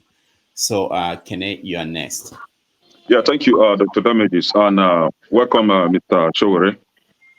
I will applaud you for your zeal to making sure that things are being changed in that country. However, I would like to say something about your supporters. I think some of your supporters that come on this platform to present whatever they think is right are not being honest to you. And my question will go direct.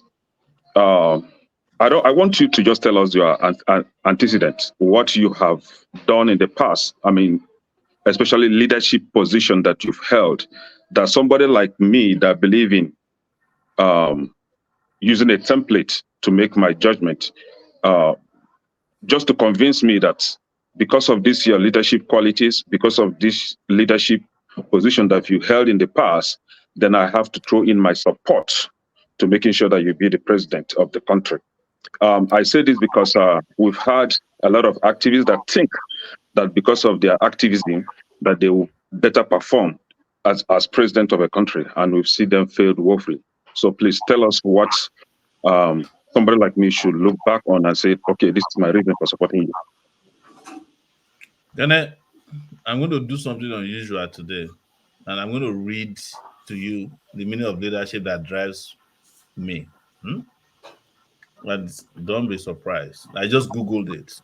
No, I'm talking about what you Google. I'm talking about your leadership position. So that I can answer your question directly. You understand? And it says like leadership is a set of mindsets and behaviors that aligns people in a collective direction, enables them to work together and accomplish shared goals, and help them to adjust to changing environments. That is my own understanding of leadership. But my own understanding of your question is that you want me to tell you if I sat on the board of McKinsey. No, I've never sat on the board of McKinsey. If I've been a governor in a Nigerian state, no, I've never been a governor in a Nigerian state. If I've been former president of Nigeria, no. But I have the qualities out of what I understand to be leadership. It is that people who are working together to uplift themselves, to get to a better place in life, that those qualities are imbued in me. And by the way, I am not campaigning because elections are not coming on the 2027. So don't worry. There's plenty of time for you to change your mind towards me. But I am not going to also reduce myself to the argument that because you have never been governor before, you have never been head of state before, you are not qualified to be president of Nigeria. No. In fact, the position of president of Nigeria doesn't require you to be a former head of state. It doesn't require you to be a former governor. It just requires you to have a WAEC certificate and to have quality, to have character, to have vision. Supposedly, it's not written in it's not written anywhere. And it is that is driving me. I believe that I have vision, I have a mission, I have the quality of character that will enable me accomplish what I just read to you, to lead a group of people to prosperity, to peace and progress. And that let me finish. And that I don't Those are what you believe. How do you convince me? Yes. No, those are what you believe. Nigeria is a complex country. Oh no, please. I want you to forget about this. Nigeria is a complex place. If Nigeria were to be complex, how can somebody like Buhari be president of Nigeria for 8 years? And that was why he failed. No. What? But now you are asking me, was Buhari not a former president of Nigeria? Was Obasanjo not a former president of Nigeria? Was Tinubu not 8 years governor of Nigeria's most complex state, Lagos? All right. And what did all these people collectively achieve? It is because you are looking for leadership where there's no leadership. That's why you are asking me this question. And I want to say this. Let's be very clear about it. Anybody who is sitting here today in this panel, can become a better Nigeria president than the ones that you are asking me to their answer. Former leadership. They failed in their former leadership. No, because some of you have glorified the failed former leaders. If you agree that all of them failed, we're on the same page. Yes, I agree. Yes, but if you are one of the people who believe that some of them failed and some did not properly fail, then we are not on the same page. Are you getting me? Because that's the argument I hear all the time. Oh, we have one who's a devil, but there's a devil that is not really a devil. Let's go with that one. P2B, for example, led Anambra State successfully. And that is why somebody like me supports him. Go and spend your next vacation in Anambra. Pack your things and go and spend Anambra. I always do annually. Every Christmas, I always do. Yes, because Christmas, you have to carry police to go with you. You know, there's no reason to. So go to Anambra. Send your children to Anambra to go to school. Not Christmas. Don't go and spend Christmas in Anambra. Send your children, put your children now, let them go to a public school that Peter Obi governed for 8 years, the one that he built. Why are we just always lying to ourselves here? We can't keep lying to ourselves. If you want to have a better country, go for a better country. Close your eyes. Forget about your biases. Just go for what is best. And the best that you see where you are is what you should go for. If that best is not me, don't go for me. I've said it. If I'm not qualified, don't vote for me. No matter how hard I try, denounce me. But don't choose people who have failed consistently, year in, year out, over and above some of us, because you accuse us of not having experience because we didn't steal. All right, thank you. We have 6 people and less than 10 minutes. So what I will do is, once you ask your question, I will remove you so that there won't be any chance for further interactions. Revolution, you're next. Yeah, thank you very much, Dr. Rudolph. For me, I just want to say to Omoyele Sowore that I'm happy to align with you. You can see the name I bear, Revolution. I'm 100% behind you. I know who you are. I know you have proven yourself. Those people who have problem with you, well, I don't know what their problem is. Thank you, my brother. I'm happy to speak to you one-on-one today. Thank you so much, man. All right, Revolution, thank you. There's a question. So there's a question on the comments, and it says, what is your stance on restructuring of Nigeria? Do you support it? And if you do, how should Nigeria be restructured? That is from AY, to benefit the people. I have proposed, as part of even our August protest, Days of Rage, that Nigeria should undergo restructuring. But the restructuring that Nigeria must go through must be decided by the Nigerian people through a sovereign national conference. Why did I say sovereign? I don't want the conference in which we come back and somebody will go and tinker with it or put it inside the dustbin. The decisions of it is a constitution, a new constitution, a brand new constitution that determine how Nigeria should be restructured. Because so many of the people you are hearing from who talk about restructuring, they have different agenda. So many of them hidden agenda. They are not going to tell you what it means until they get to power. Then they are opposed to restructuring. All this Tinubu that you are seeing, when they were out of power in Afenifere, they used to shout restructuring. The moment they got to power, they said they are now opposed to restructuring.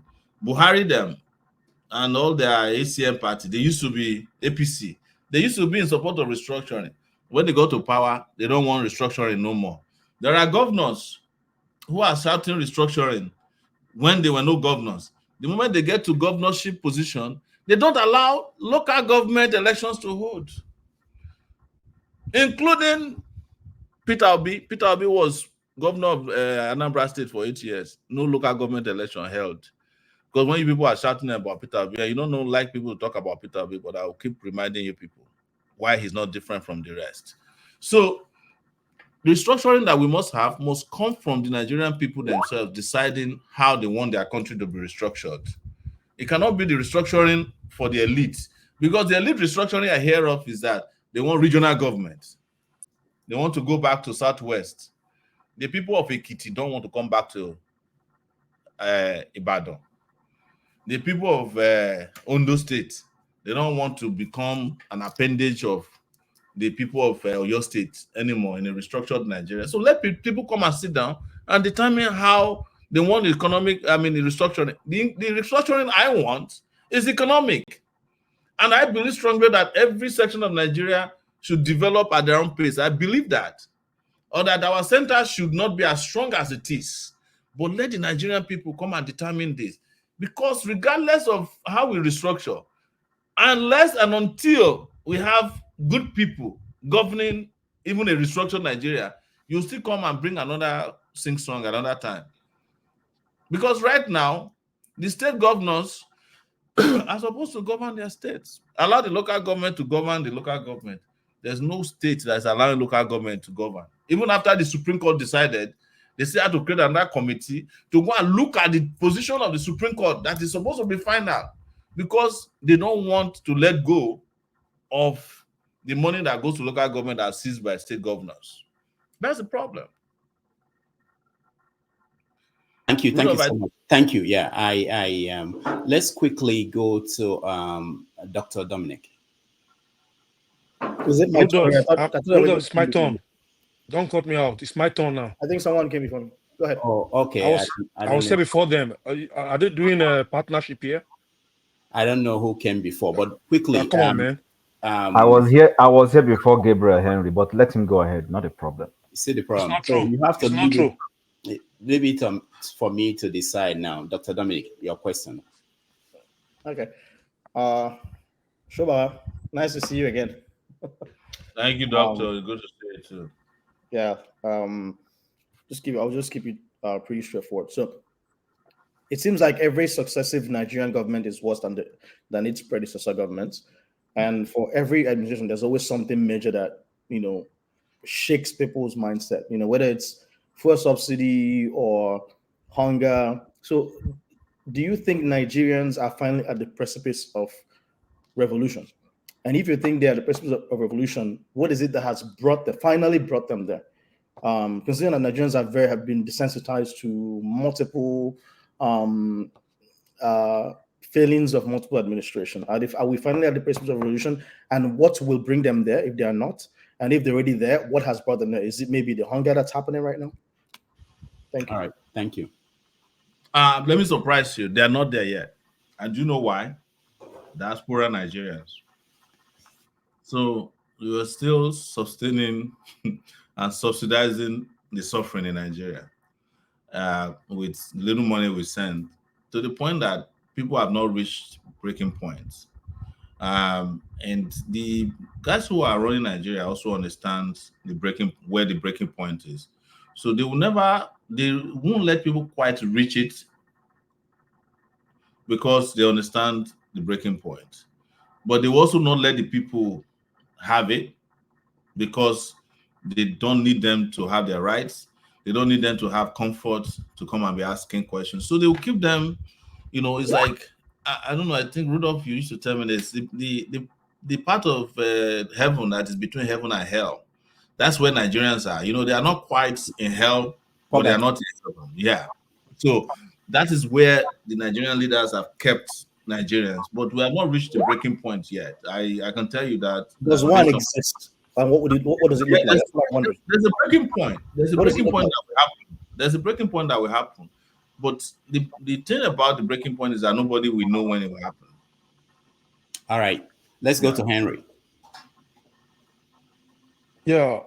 Good evening, Mr. Sowore. Yeah. Thank you for your atlas. Thank you for all you've been doing for Nigeria from university time to now. If you recall, we have about three presidents before this. The third president now, good luck, and Buhari, and the Tinubu now. We'll be talking about want the country to be better, but you don't want to go into any collabo with anybody. You said it's a thief. This one is a thief. So we have the movement last election. Do we have the population to combine to come together with one party at least to make sure we start from somewhere to change the narrative of that country, to change the country, that change we're looking for. But you're not ready to compromise with anybody. So how are we going to do it? We're still going to wait for another president on president. Can I answer your question? Let me finish. Mr. Sowore, if you look at it now, right now, Nigerians are not ready. Yeah. You sacrifice a lot for that country. Your brother died in this situation, in this, all this. I will advise you right now, from my opinion, if the Nigerians are ready, you are there waiting for them. Because I can see Nigerians are not ready. They can be having time to criticize people on social media. They will not have time to criticize their government, to stand up for what they believe on. Nigerians are not suffering yet. Let them, don't sacrifice yourself for Nigeria at the moment right now. This I will tell you, please. Thank you. Go ahead.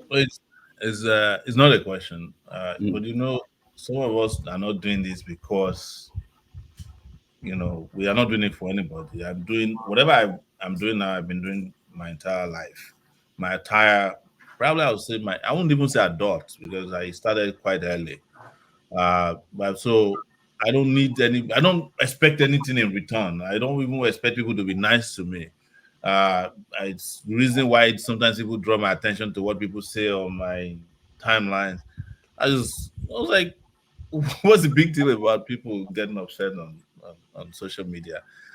Maybe it's because you guys don't get to be on the wrong side of powerful people. So you will get upset over comments written about you. But if you know how people really get upset at me and what they try to do to me, social media is small compared to what they try to do to me on a daily basis, to harm me, to destroy me. So we have to understand that so that we can make that progress. But I don't think we should allow Nigerians to suffer because they are not ready. Because honestly, it's too hard. It's too hard for them, and I think we should all work together and make sure that just as we care about people we don't know, like we even care about Palestinians, and they're not our family members. How much less our own people, our brothers and sisters. And it's not as if Nigerians put themselves in this situation; they were put in it over time. I have kept saying everything that is wrong in Nigeria that Nigerian leaders are doing, they've organized over time.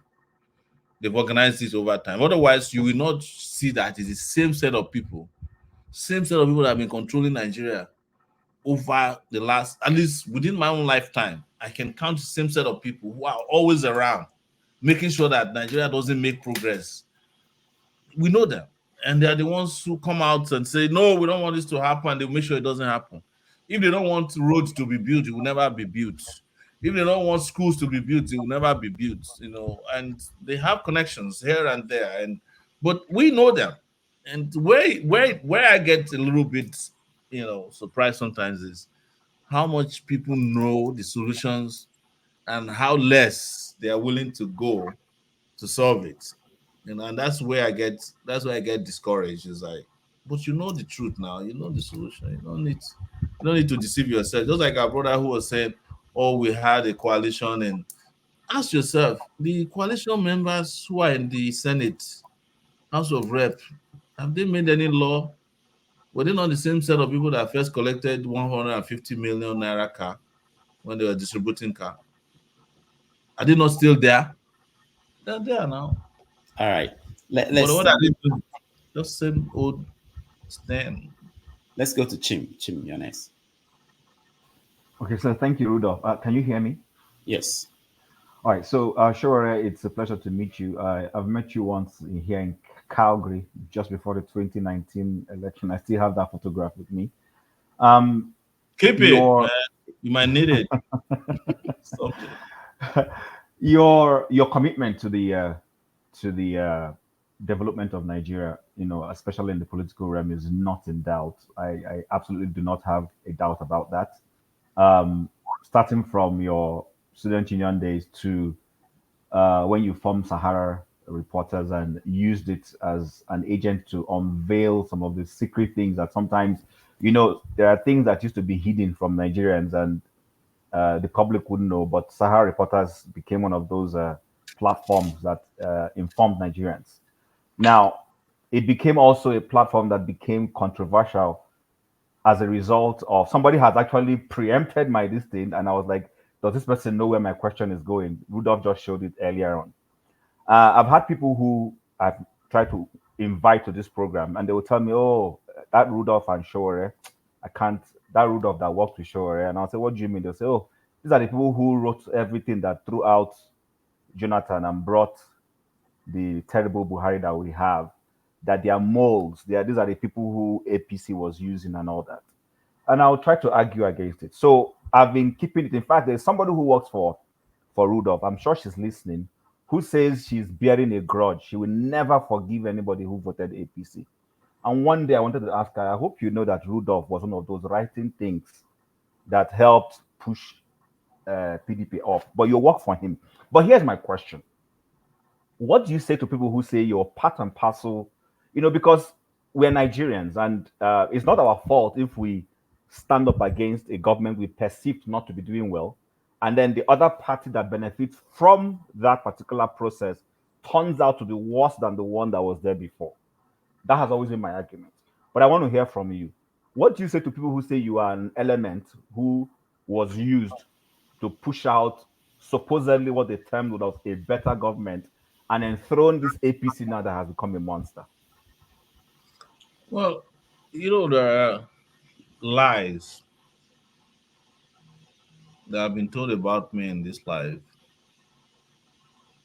that sometimes I wonder how powerful people think I am. And one of the biggest lies ever told about me or about us is that somehow we sat in New York and installed the president for Nigeria. And then, having figured out this magic way of installing presidents, I then went to run for president in Nigeria in 2019, and I couldn't make myself president. I went and ran in 2023, couldn't use the same magic wand to help myself. That's what is so funny about the lies. The reason being that the position I hold today is a position I've been holding since 1989 when I arrived at the University of Lagos as a student activist. Is to fight against corruption, incompetence, bad governance, everything that goes bad. Never changed. To the point that the Buhari, they claimed that I worked with. That's to the point.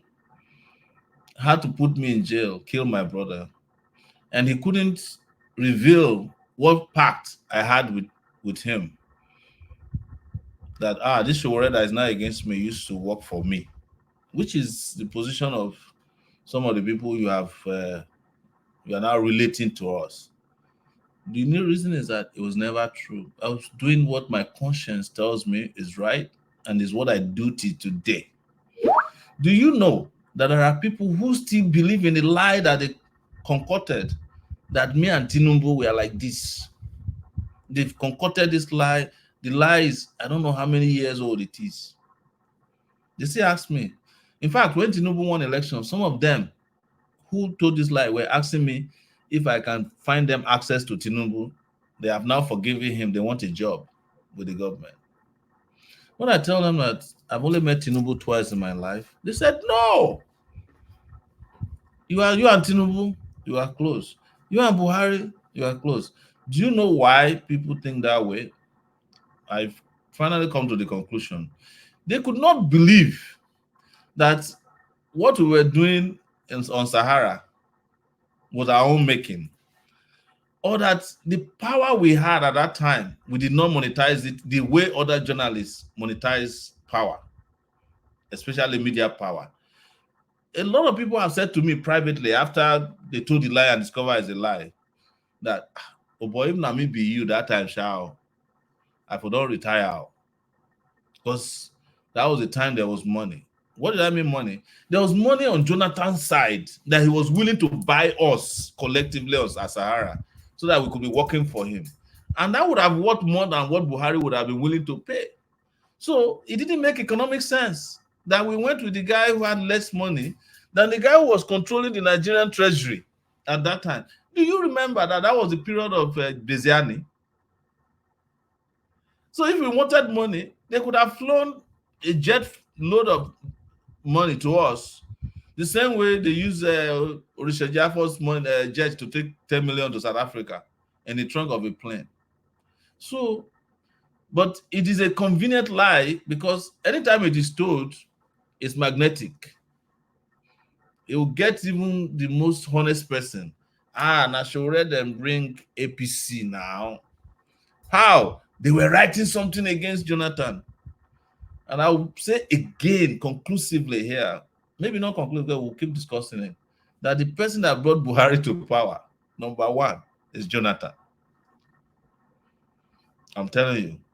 And until he apologizes to Nigeria for the wasted years that the opportunity, Jonathan was selling barrel of crude at $140 per barrel, almost throughout his tenure.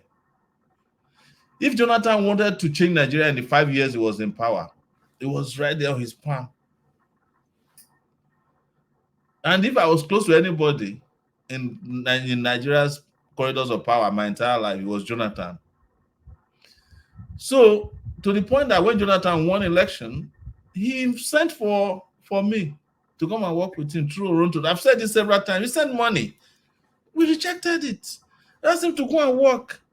I've said it. Nobody has disputed it, that Jonathan sent messages to me, sent money to me in this America for people to give me money. I mentioned the guy who brought the money, Imani Boro. And that I said to him, go and work.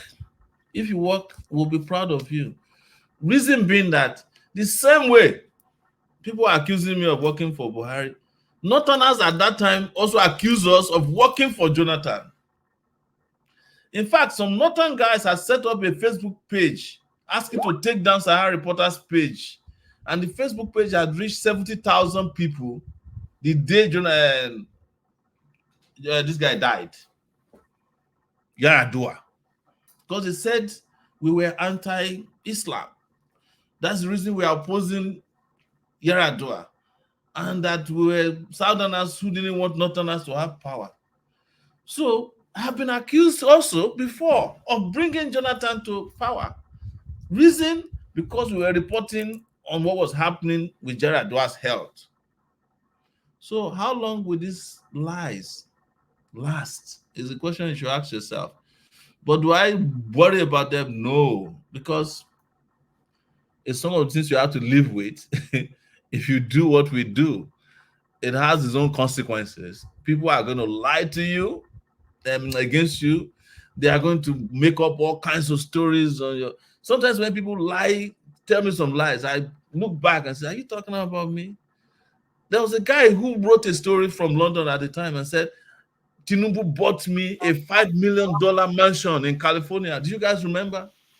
In 2015. I was like, wow, I need to find the mansion. Still looking for it till today. So it comes with the territory, I have to say. Thank you. Thank you so much. We are totally out of time, but I stopped to Sowore.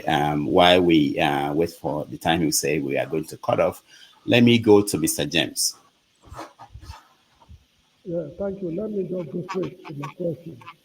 While you were answering Mr. Jide's question, you made reference to the appalling appalling education in Nigerian universities, particularly the University of Lagos. During the last election in Edo State, it is dehumanizing for professors, university professors in Nigeria, to be returning officers. These are jobs high school graduates and high school dropouts do here in the Gambia. Please, what do you think Nigeria should do to revamp the educational system? The educational system right now is morally barren and bankrupt. We are producing wishy-washy professors. There's one I work with here in the Gambia whose examination questions contain grammatical errors. A professor from a Nigerian university. What is wrong? All right. Thank you. Thank you. Thank you, James. I don't even have any answers for you. But the question you asked is, you made a comment that some of our professors are acting like high school dropouts. Some of them really are. Yeah, there's a lot of professors in Nigerian universities that are fake, a lot of them. But if you are thinking about professors that are returning officers, what about the professors who are special assistants to the students that failed in their university when they were professors, or the ones who call the wife of their pastors mommy? There's a lot of things wrong in Nigeria, please. And it's good to Please, hear from it. yeah, please, where is Professor Alaho now? I frankly don't know where he is. Professor Alao was our vice chancellor, University of Lagos. He's now Where in is he? California. He's in California. He's teaching. He's teaching at I think University of California. I think he's an adjunct professor. If you want to check on him, go to ratemyprofessor.com. Okay. He taught me analytic geography. He used to be a sound guy, but there's No, no how no. brilliant you are in Nigeria. The moment you start working for the bad guys, they will kill your brain cells. He is the Aristotle of Nigeria. All right, thank you, James. Let's go quickly to a flagship, then forefathers, and then we go. Oh, well, thank you. Good afternoon, Rudolph, and good afternoon, Sowore. It's good to see you. I don't have a long question. My question is different from what everybody else has been asking. There's a common adage that says, uneasy is the head that wears the crown. And I think in your case, it's not a crown. My question to you is this. By the way, I've heard about you way back in my university days at the University of Benin in the 90s. And to see that you're still pushing with the same energy as you're doing at 54 is quite impressive. So here's my question. How are you doing mentally? How is your well-being? All right, thank you. Sure. Yeah, do you want me to disclose my mental health online to you? No. I used to be a shrink. I want to know you are shrink. Well, are you okay? That's what I mean. I understand completely what you are asking for, and here we have to be humble. It's tough to be doing well mentally when your passion and vision is in direction of mental wellness of others and their physical wellness too. So sometimes it goes up. Sometimes it's not good because you have to deal with having a country that should be working, and you're working to make it work, and it's not working, and the people who don't make it work are the one it works for. I don't know if that mental calculation makes sense to you. So sometimes I have to admit that it's depressing. Yeah. All right. I think that's a mental state of mind, right? Thank you. All right, thank you. Forefathers. Greetings, Dr. Rudolph. Thank you for having me, and greetings to all the people on the panel, and special greetings to Sowore for coming on here. I appreciate all the sacrifices you have made for the country, and I'm sure a lot of people appreciate that too. I just have one question. We know we don't have a lot of time. I believe that Nigeria faces an existential threat, just like most of the Black people around the world. And because of our underdevelopment and our security posture, we stand no chance based on the configuration of the world right now. So do you have any vision that you can share of how you want to deal with these challenges? Say peradventure, you make it into office. Thank you. I will go build my own nuclear power station too, so that so that the world can respect me, can respect Nigeria. But I personally think that to get it right, I don't think the word security is appropriately used in Nigeria context. Because when you talk security in Nigeria, people are talking about physical security. They think police, or how you can live in safe neighborhoods. But security doesn't come from the sky. It comes from economic prosperity. If people are prosperous, if people are doing well, you don't need houses that have walls that are that are taller than the house itself. I have often said this, and this is a quick digression, that if someday Nigeria gets it right and we start enjoying physical security like you have in America, we should build a whole country with blocks broken down from fences in the country. just go and set up a whole country and say we want to build a million houses, and we are building this simply, utterly from just blocks that we took away from fences of houses that no longer have fences. That would be amazing, because we don't have the holistic conversation about security in Nigeria. Where security comes from, that there's economic prosperity, social security, national security. But our idea of security is homeland security, like Americans did after September 11. It's like, how do you keep some people out? How do you keep some people in? Why they have no fundamental rights? Just a police state. That's not my own idea of a police state, of Nigeria. So we have to start with that economic part first. And then once we get it right in that, and this might sound a little superficial to some of you who have like big security questions, but when we get it right at that local level, I think we can become that, security power that can have a voice in the sub-region and ultimately globally. But right now, we're not even there yet. We can't be talking about architecture or infrastructure of security when people cannot even afford to feed. What we have in Nigeria now is completely ragtag. All right. The last question is what if I show you that the evidence suggests that the opposite is more important?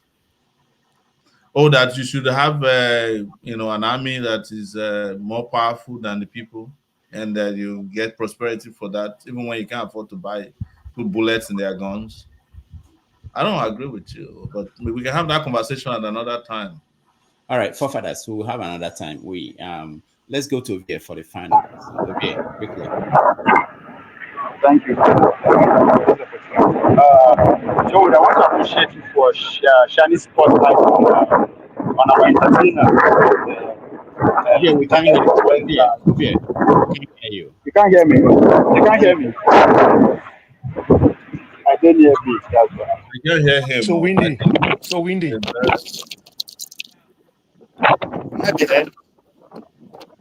Rudolph. Yeah. I have to run. I know.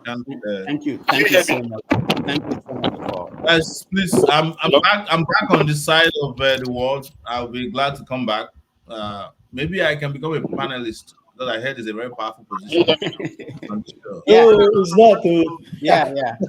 You will. We will get you back in few not long time. We'll get you back. Thank you so much. We'll have you for 3 hours. It's a pleasure rejoining the house. I know a lot of you, and we're friends too.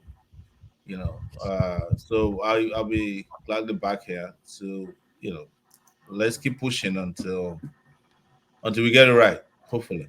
All right. Have a pleasant Sunday, everybody. Goodbye. Right. Thank you so much for joining us. We will take a break of 5 minutes. When we come back, we are going to review how it went, and I want to hear from some of you, including the people that revealed some things I didn't know they've been keeping away from me for a long time. So let's take a break. If I can get break music, and then we will be right. Don't play that magic fashek. Do you have another one? No, we can't play that anymore, just in case some of your moderators very good. Who don't come to work, who don't show up for work. Wait, Rudolph, come on, you can't do that to me now. No, they actually it's copyrighted now, so we can't play it. Good. All right, we'll be right back.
Welcome, everybody. Thank you so much for staying in and for being part of our conversation with Sowore.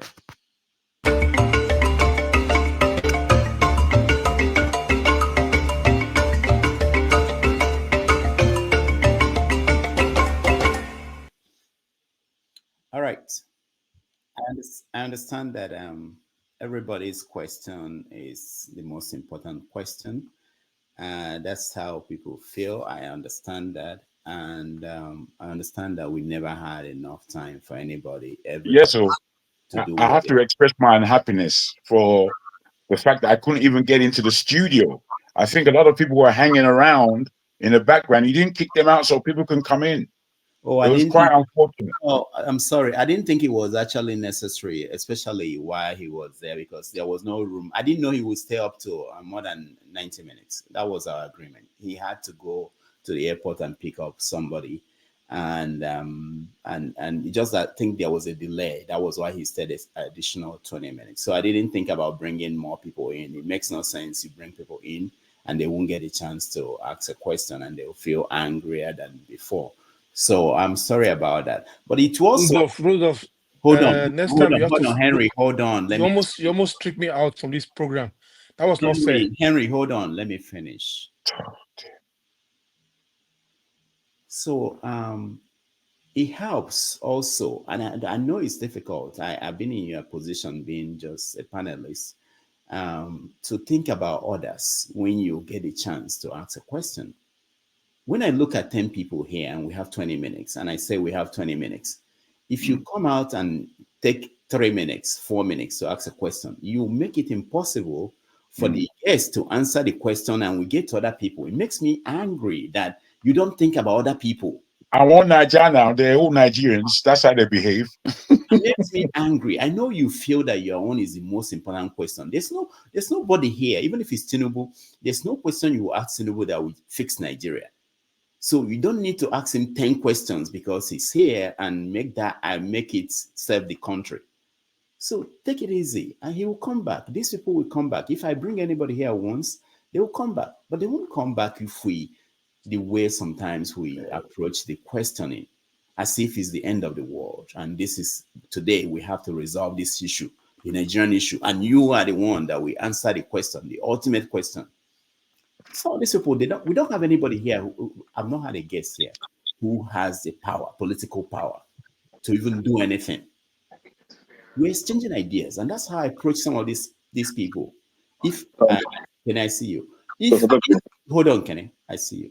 If we get someone like, let's say, the governor of Anambra State, which I'm working on, if we get someone like that here, and you're saying, okay, this is Odapo, this is what is going on there, you have to give us answer today. I understand that. But when you have people who are just going to suggest things, we're sharing ideas, we're having conversations. We don't have opinion. These are not policymakers. I don't think we've had any policymaker here. We want to help mold them. Maybe one day they get to that position. They will remember what we said, the ideas we suggested. But the approach is as if that we are talking to somebody who is actually in their position, making that decision. It's not. These people are not. I've never said to anybody here, don't ask any question to any guest. If I have, anybody should tell me. But what I expect is that when they come, we understand that these are our guests. We are not interrogating them. And I've said it many times here. There is no reason why there's a reason why RIs and channels that are not opening their channels and say, come and ask questions to our guests. They can do it. They know it's interactive, but they're not doing it. All right. Let me hear your feedback. Rudolph, you have the right to... Hold on. No, you have the right to stop people if they are talking too long. Hold on. You have right. Why you don't do it? Yeah, I have something very important. I think so far. Hold on. Can I hold on? Henry, Yeah. I know you guys will speak. Everybody here will speak. So why don't we start the way we start? Let me hear from people who didn't get a chance to speak first. No, mine is in line with what you just said now. It's different from what I know. I'll get to you. Are you going somewhere? I'll get to you. Yes, actually. No, not true. Everybody will say they are going somewhere. Start from where you start from. We have two people. Righteous Man and John Abba, and then I'll get to people who had a chance to talk to our guests. Righteous man, go ahead. Yeah, good evening, Dr. Rudolph and the panelists. Yeah, I lost the opportunity to have asked Sowore some important and vital questions. I ran out of data before I could get data back. The first stanza had gone, so that's just it. I had wanted to ask some very, very vital questions. The picture he took with Nnamdi Kanu in New York, when Nnamdi Kanu was putting on a beret, that picture speaks volume. The way and the manner he was looking at Nnamdi Kanu on that, if you look at that picture very well, it speaks volume. So I wanted to ask him to know why he was focusing on Nnamdi Kanu that way. That was when they met at New York. Nnamdi Kanu was putting on the orange beret. Yeah, that's number one. Number two, why did he fight against Jonathan? He fought against Jonathan tooth and nail, and during this period now, we are seeing or hearing less of his Sahara reporters. Sahara reporters was used to blackmail Jonathan's regime. At least I am in Nigeria when it was happening, and up to today, some of us are wondering, that Sahara reporters that were everywhere, what happened to that Sahara reporters today, that they are not speaking ill or revealing what is going on presently in Nigeria today? So that were two important questions I wanted to ask him. And finally, the diamond, is it, what do they call it? Brazier of Diziana that Sahara reporters showed to the world. Where is that diamond brazier? Because all these things are the things that makes people feel bad. And when you pick up some individuals and you try to rubbish their character and identity, at the end of the day, you present yourself as a saint. And thereabout, that's just the three questions. Thank you. All right, thank you, righteous man. I promise you, before he goes back to Nigeria, I will get him to come back here. On the issue of the first one you talked about, Sowore and Nnamdi Kanu, I was there when they met in New York. That was, I think it was the first time too I was meeting Nnamdi Kanu physically, I think. Oh, no, maybe not. But anyway, so I will look at the picture again and see what you mean by the way he was looking at him. But I think I felt myself looking at two of them. I felt that should I say this here? It will be in my memoir. All right, let's go to John Abba. John Abba, go ahead. Dr. Rudy and the fellow brothers, good afternoon. You succeeded in kicking him out of my room to the garage now, so I have to be here to join you. I wanted to ask, so of course I follow from the beginning to the end. I wanted to enter, but it's not so much of asking him of any political question. Rather, I wanted to ask him why the fake native doctor had to wear a Doma tie. I wanted to ask him that one. So if that one have more power than the pastors and all of that, so I can be wearing it every day. All right, thank you, Janaba. Okay, let's get to everybody else. I can see someone. I speak the truth. I'll bring you up, but let's go to Henry first, and then I'll come to you, Kene. Henry, go ahead. Unmute yourself, Henry. What should I talk about? About the Sowore? No, Bros, you're supposed to come to the people that didn't speak. Oh, sorry, Jagan. This is what you said before. Oh, yeah. Oh, sorry. I didn't know. Jagan, I forgot that you didn't. So I step back. So why not go this way then? No, go this way then. Okay, let me hear Jagan first, and then I will then decide where to go. Go ahead, Jagan. Thank you, Rudolph. It was a bit of a shame that I didn't get to come on. I wanted to embarrass Tim, who calls Sowore with a Yoruba name and Ijo somebody, when I know he's an Ilaje man from Yoruba land, Omo. So I wanted to put that in just to jab Tim in the chin, make him know where I go on. Secondly, I actually wanted to have him paint a picture of his vision for what Nigeria would look like under him. I really wanted him to paint that picture for me. No matter the struggle that he has to go through to become the president of Nigeria, if he reaches that point, what does Nigeria look like with an 8-year presidency that he would have? Because I'm not clear on any Nigerian leader. They do not give me any picture of the future. And so I don't say he doesn't have it. I believe he does. I actually liked his personality and his persona on today's program. And he said he will come on as a panelist. And really and truly, I would like to have him as a panelist amongst us. He seemed very affable, very communal, and able to handle, us. Because we're ruffians here, as you know. And I believe he can be part of the ruffle that we produce here. So I would have liked to have entertained him that way. But I felt, good on you. Again, obviously, you know him very well. But I can tell, obviously, it's not easy to bring somebody like him on. So again, kudos to you. I'm not sure if you are watching regularly the programs. I know they can be quite exhaustive and very long. But I must say, the program has continued to become better and better since you've been back.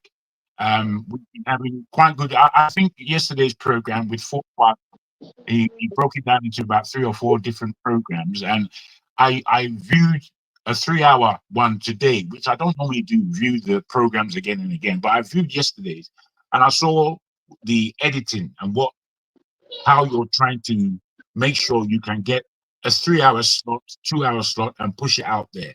And I think that's very good for us being able to grow our numbers. So I again congratulate the organizers and the platform in itself. That's what I wanted to say. All right, thank you. I just have to also say, Diego, I do watch you some evenings when I'm free to look at what's going on, and I think I noticed that everybody is doing a lot. We're all doing a lot better to have a very healthy and conversation that people can go back and watch. That's really our goal, and I believe that in all of you and everybody that we can do it, despite what people think at the beginning. I thought that what was going on was there was time that we need to understand each other and everything. And I think we're getting there. Thank you, Jagan. Let's go to Kenneth. Kenneth, go ahead. Thank you, Dr. Demages. I think so far, from the time I joined this platform, we've had good and respectful guests. And also, I believe strongly that our panelists here have been behaving respectful to our guests here. But last time we had one guest from Nigeria, one Edo State AAC candidate. I noticed that if you are not speaking for AAC, he was being very condescending and very disrespectful. I, for one, I was a victim. Just that I decided to let it slide because I don't want to challenge him. I decided to let it slide. And today again, we have a candidate that maybe, this is my own opinion, you are trying to protect him. And I think sometimes we should give the panelists time to question some lies. Because if we don't do that, we let it slide and it becomes true. When lies get repeated, it becomes a true, and people begin to accept that. And this brings me to our guest today. When he was asking me to move to Anambra State, I wanted to let him know that I was in Anambra State when P2B was the governor of Anambra State, and Anambra State was very safe. Matter of fact, Anambra was one of the safest states in Anambra State then. But I had wanted to let him know that the security architecture in Anambra, in Nigeria, is being controlled by the federal government, both the police and the army. So in as much as we are trying to secure our state, the federal government is busy messing it up. So I would have wanted to educate him that, no, I was in Anambra State when P2P was the governor and Anambra was safe. And I wanted to ask him a question. He kept denying the fact that he did not claim that he was a backbone upon which Buhari emerged into office. That was a lie. The video was everywhere. Even if he did not campaign for Buhari, because I've not seen where he was campaigning for Buhari, but I've seen where he was going against Goodluck Jonathan's regime then. And I've also saw where he was interviewed. And in that interview, he claimed that he and his boys, or the youth of Nigeria, or Nigerian youth, brought Buhari into power. The video is everywhere, so he should keep denying that fact. What I expected Sowore to do is stop listening to all these praise singers, people like Dr. Shidi and their and Omori. They're just not telling this guy the truth. He should apologize for claiming that he brought Buhari into office. The video is everywhere for everyone to see. He should either apologize for making such claim on a TV interview or radio interview, or just forget about it. So like people like me, I would take him to be a liar, and I will never support him because of that. The day he denied that fact was the day I started looking into his, campaign strategies. And I also bumped into where this guy called P2B a criminal. I was like, hold on. Criminal, what has he stole? Has he ever been found wanting of any criminal charges? So why would you call him a criminal? That was the day my respect for him went down. So sometimes we should be allowed to question these people when they are spewing something that are not making sense. It makes us look as if we, the panelists, asking them questions, we're just making things up or being stupid. All right. Thank you, Kenneth. Like I said before, you are allowed to ask the guests any question you want to. But what I'm not encouraging is for one person to go back and forth with the guests. That's not the purpose of this. Everybody here can come up with 10 questions. And when we do that, then it's of no use what we are trying to achieve. So that's the point. Find your best question. You don't have to, I don't ask anybody, what do you want to ask? And on radio, they ask you, what do you want to say before they let you in? I don't. Say whatever you want to say. Ask any question you want to ask, but find one. Find the best. It cannot be that you go and be exchanging words with the guests as if that's the purpose of what we're doing. All right. Rudy, please. I know I don't want to. It's for the sake of all of us listening, and just like one of the panelists just said, when people watch from home, I don't think it's right that Sowore is not here, and then you at last all those kind of talk, whether the video is there. Next time, I think it's to make your case the same way. I was not given the chance to ask those questions. Please stop playing that card, please. Next time, I was not given the chance to ask him those questions. Stop playing that card. After all, we are making a review. We are making a recap. After all, we are making a recap here. Stop doing that. Don't play that card on me. Listen, can I hold on? Respect yourself. Don't play that card on me, please. All right, please, guys. I beg you. Guys, hold on. Can I hold on? One other thing I need to say is that when I bring anybody here, these are people in my world, the way I think about it. These are people who can take questions. There are other people I could bring here who can deal with anything that can be thrown at them. So that's why I don't worry about what question anybody is asking. And I tell them to. People will come and ask you questions. Anything they ask you is up to you, the way you want to answer.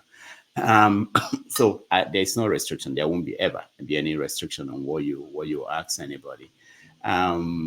Also, the after what we do now, let me just reveal this to you guys. What we do now, they also come back and watch some of the guests we've had. They tell me about what they watched after the show when we are reviewing this part. It's good for them to hear, and it's also good for the production. So, for instance, let's say Kene has an important, and let me maybe use the opportunity to mention this here. Maybe Kene has an important question that he felt that because he will have only one chance to ask a question. When we announce that this is the guest coming, you can send us videos and say this, like what Pansat was trying to do.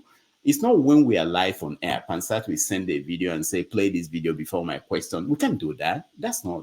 We've announced this for more than a week. If you have important question, you feel that maybe you won't have time to ask that question, you can send it to us. We'll review it and decide, whether we can ask that question and why we should ask that question. And you can, but you can't just come on air and want us to play videos because you want to ask a question. It's not how it's done. We take a lot of privileges here. Just think about it. If they open up CNN or whatever channel and say, come and ask a question, you try to say, do all these things we do here. It's not possible. Did Pansat ask you to play a video? Say it again. Did Pansat ask you to play a video? Yeah, he sent a video and he was trying to say we should play that, but there was I have to watch it before I play. I can't play a video. I don't know what it is. Oh, because that was what I actually was going to speak about. Because I was going to say, because both of us talked for hours till early this morning, and I knew where he was coming from. So I thought even though Sowore answered the question, if he was a communist or a socialist or a capitalist, I think Pansat actually did have very, very good questions. And I'm not trying to tell you how to do your job, but Pansat also hasn't done himself any favors in the past, the way he blows up and goes berserk sometimes. So, but I think it would have been better and imperative, and again, like I said, because of the past, if you had allowed him ask the questions, because I think he had very good points which he wanted to ask, which was, as much as I like Sowore, I think Pansat would have been an added benefit to the show, because he was trying to hold his feet to the fire and ask him questions instead of just basically kissing his backside like most of the people that came on did. So again, I'm not trying to tell you how to do your show, but I'm saying I think it would have been a little better if he had been allowed to just proceed. But I didn't even know he asked that a video should be played. All right, thank you. So, James. Oh, okay. Let me go that way. Okay. Let me just address one thing real quick. So, part of the reason why we opened the Iroko Post TV was because of the danger of the original channel getting blocked. And so, when you send videos, first of all, we have to go to them, make sure there's no copyright issues. So, if you send stuff last minute, chances of it getting played is almost zero. Yeah. Also, I see a lot of people say that I was protecting the guest. I wish I will. What I only ask for is respect, and it's not just about one guest. Sowore was not the first person that most people have taken up on in a way that I think it shouldn't. It's no need for that. But everybody who comes here is our guest. It's a guest, and I expect that we should treat that person as a guest. I'm not saying don't ask any difficult question. Sowore, I didn't talk to him before he came on air. We didn't talk. I was thinking that I told him 12:30, and 12:30 I didn't see him. I started the show. Then he sent me a message. But typical guests, I talked to them ahead of time, and we talked about. There's no discussion of topics or nothing. He didn't care. And there are people like that. So, all right, James, go ahead. Thank you very much. I would just want to say. I asked him a question. Sorry, Mr. James, don't be offended. Exactly what order exactly are we going? I'm just asking for clarification because we've been all over the place. I'm trying to be an orderly person, but now you're pushing me here. You don't know where to start from. Okay. Sometimes. Just like Tinubu don't know to. Just like Tinubu now. Stop that, man. Please. Sometimes give whoever is moderator benefit of the doubt. They are not totally crazy. I wanted to touch on people who have not asked questions. And when I saw I speak the truth, I remember that he was in when the guest was here. I had to bring him up. There are some things we do. It makes this. Yeah, but Mr. James asked question now. I thought that after that, I'm coming this way. I'm coming. The fact that I'm just asking. I'm not here to You should just go. Anyway, James, go ahead. Go ahead, James. I asked him a question pertaining to the dwindling educational standards in Nigeria. Because from the look of things, whenever we meet here, we seem not to be too interested in I mean, about the appalling conditions of what we call Nigerian universities. If our problems in Nigeria will ever be solved, the universities are the factories where we produce the brains to tackle the problems. But from the look of things, the situation is getting more deplorable every day. This is why I asked him the question about professors becoming, what's it called, returning officers during general elections. It is dehumanizing. I mean, Nigerian professors should think above that level. In this country where I live here, to be called a professor, if I was to call a professor, there are certain things you don't do. I've seen professors here attending workshops and seminars. They give them money for transportation to take them back home. They turn it down. Instead, they donate it to charity, send it to a secondary school or a primary school to help a needy student. These are things they do here in Little Gambia. But I don't know what is becoming of Nigeria. This is why I've lost confidence in the country altogether, because I don't see the solutions to our problems coming out of the present Nigerian universities. If we Nigerians are to solve this problem, it is those who have already passed out many years ago that will come up with solutions, not modern university graduates. So I think we should be interested in what is going on with our educational system, particularly history as a subject.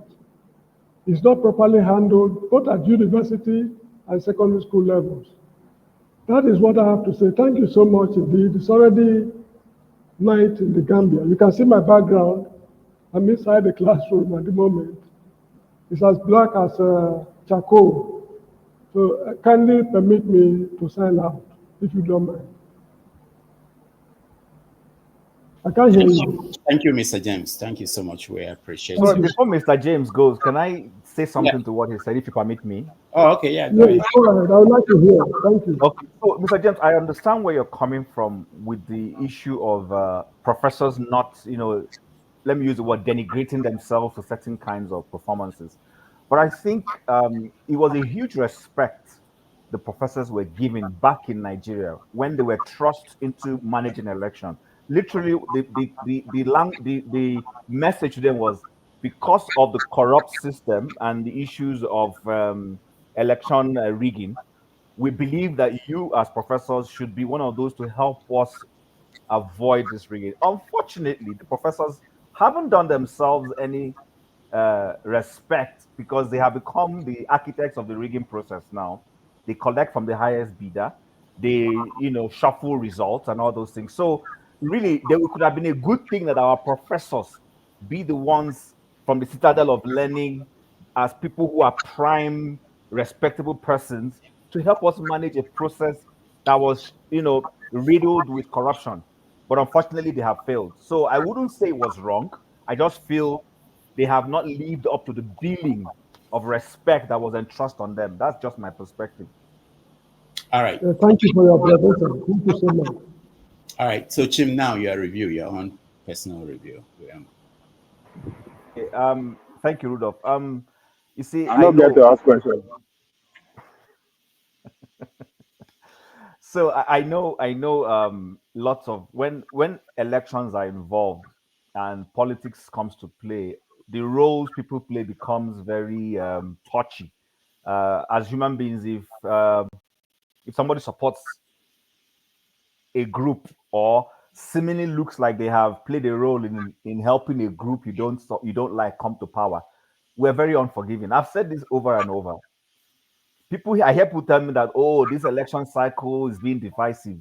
And I laugh. I say, what do you mean by elections? This election cycle is being divisive. By the fact that you have thrown a competition and is election seeking power, there will be divisiveness.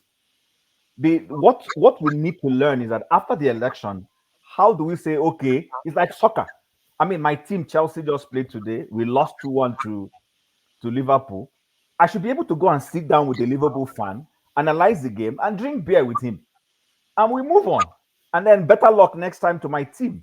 That is what elections should be. That is what it used to be when I started growing up watching the American elections and the British elections. You will see a Mitt Romney lose an election, and he will say, even though he's bitter in his heart that he lost, he will call Obama, not because Obama is his friend. He will congratulate Obama, and he will say, better luck next time. And the life moves on. But you see, the Nigerian politics has never, ever gotten to that level. It has never, ever gotten to that level. Maybe because of the quality of human beings, because I've come to learn that, you see, our nature is a function of our environment. And by nature, Nigerians in the environment, we want to always win. We don't know what it is to lose and say congratulations to the other person and let it go. And why I'm bringing this up is this. Where is it wrong? How is it wrong for a citizen to write about a political party or a sitting government and say this government is not doing well and call out all their ills? And so be it. If what you were doing leads to the downfall of that government, if they don't learn from it, and then another party takes advantage of that situation and wins the election, how is it my fault that the new party that comes in begins to replicate the thing that I wrote about that made the other party leave? So I think Nigerians need to get matured. I've been saying it here. We need to grow up as a people. Grow up. He played a role as a Nigerian. Incidentally, it's like I remember when the same Jonathan came to office. Before he came to office, you remember the word cabal. To me, I started hearing that word cabal under Yar'Adua's government when Yar'Adua was sick, when we didn't know where Yar'Adua was. All those arguments of where's our president and all those things. And we started hearing that his cabal was doing this, how they shut down the airport in the middle of the night to bring him back, smuggle him in, how some bishops went overnight to see him. We still remember all these things. But there was a group that came and said power should be transited to the sitting vice president. That group was called Save Nigeria. Remember them? Now, they fought and insisted that the guy who was VP should be made president. Incidentally, the prime mover of that movement eventually joined APC, and people are criminalizing him today. So Nigerians need to realize that unless we are looking for a monarchy, where one person is our lord and master, and then once he becomes lord and master, that's what he is. But if we're going to have this, I belong to Labour Party, I belong to PDP, it's a contest. And once there's a contest, once one person wins, let's move on. Even if that person who won, like we know, I don't want to say it, I don't want to start opening old doors, you say he rigged the election. But for as long as the system now says they are regularizing that and say this person has won, let's move on. Our job now becomes to hold that new leadership accountable to make sure that they serve the people. Whether it is PDP in office, hold them accountable. If it's Labour in office, hold them accountable. If it's APC in office, hold them accountable. Let's stop holding grudges against citizens of a nation who play their civic responsibilities to ensure we have good governance. You understand what I'm saying? So where I'm going to is with all this that's why I've been keeping it. There are people who have been invited to this program. If I call Wood, I say, Rudolph, that guy that was writing and using all his satire to push Jonathan out. But I've never told you this before. In fact, the first day I wanted to say it was the day Ngozika was here telling me she holds a grudge. And I wanted to tell her, do you hold a grudge against Rudolph? She did not. I was going to say, Rudolph was writing things that pulled Jonathan government down. So why are you working for him? But so, in summary, my point is this. I think he, as a Nigerian, he has his right to support whoever he wants to support. We may not like it, but we should be able to, at the end of it all, hold each other accountable. That is what we're supposed to do, not holding silly grudges that makes no difference. That's my point. Thanks. All right. Thank you so much. I didn't need to respond to that because there was no need. Henry, I think you spoke. Is it or no? Yeah, I spoke. I just spoke not so long, not so much like that, because you said 1 minute. I didn't take much time like other people did. All right, take 2 more minutes. Okay, what I wanted to say Sowore was always fighting for Nigeria for a very long time right now. for better Nigeria. But if you look at the period of time of Jonathan time, Buhari time, and Tinubu time, you still don't have no plan to make things work. Every time, I don't want to support this thing because they are criminals, because this one is among the elites or whatever. Okay, how long going to be waiting for the right time to come? Think Tinubu going to be 8 years again? They come new party, new president. He's still going to be out there still complaining. What is his strategy? What is his plan? He don't put any plan down. We will say, okay, now I give Tinubu this 4 years. Let's see how we're going to tackle this government and look for a strategy that will make things change in that country. Sure, don't have that plan. You don't have it. Because we're still going to be complaining after 4 years, 8 years, 12 years, 16 years, the same complaint. We have the movement then, the growth movement, but you say you don't want to compare, you don't want to work with what do you call it, Obi. Okay, why not move that wave that is there? Forget about this person. Make deal with this person. Say, you know what, this is how I want you to rule, for me to want to support you. They have to discuss. Forget about it's elite, no elite. Would you not say Tinubu nobody said Ushoe should be billionaire like Obi. It's a billionaire already. It's among the elites, fine. But among the elites, there's someone who have the conscience about the better Nigeria. I know Ushoe have good conscience about Nigeria, but how are you going to change these things? That is the question. Because he be complaining, ruling for fighting for this country for many years. Buhari came, Jonathan came, Tinubu is still there. How are we going to change it? That is the question. But you don't have no plan for that. All right. Thank you. You don't have no plan. Henry, thank you. I have like 4 minutes left before I leave and before we end the stream. You guys know that now the format we have is 3 hours for every stream. Then we open another one. 4 fathers, we start another one after this. So let's quickly get to everybody who wants to say something, and then we will. Dominic, you want to say something, or should I? No, I don't want anyone to blame me for favoritism. See if there's someone else who hasn't spoken. No, I can extend it by a few minutes. You know, it's move on to someone else, Rudolph. Okay, all right. Let's go to on politics. I'll come that way. Revolution, I can see you. Ovie, go ahead. Okay.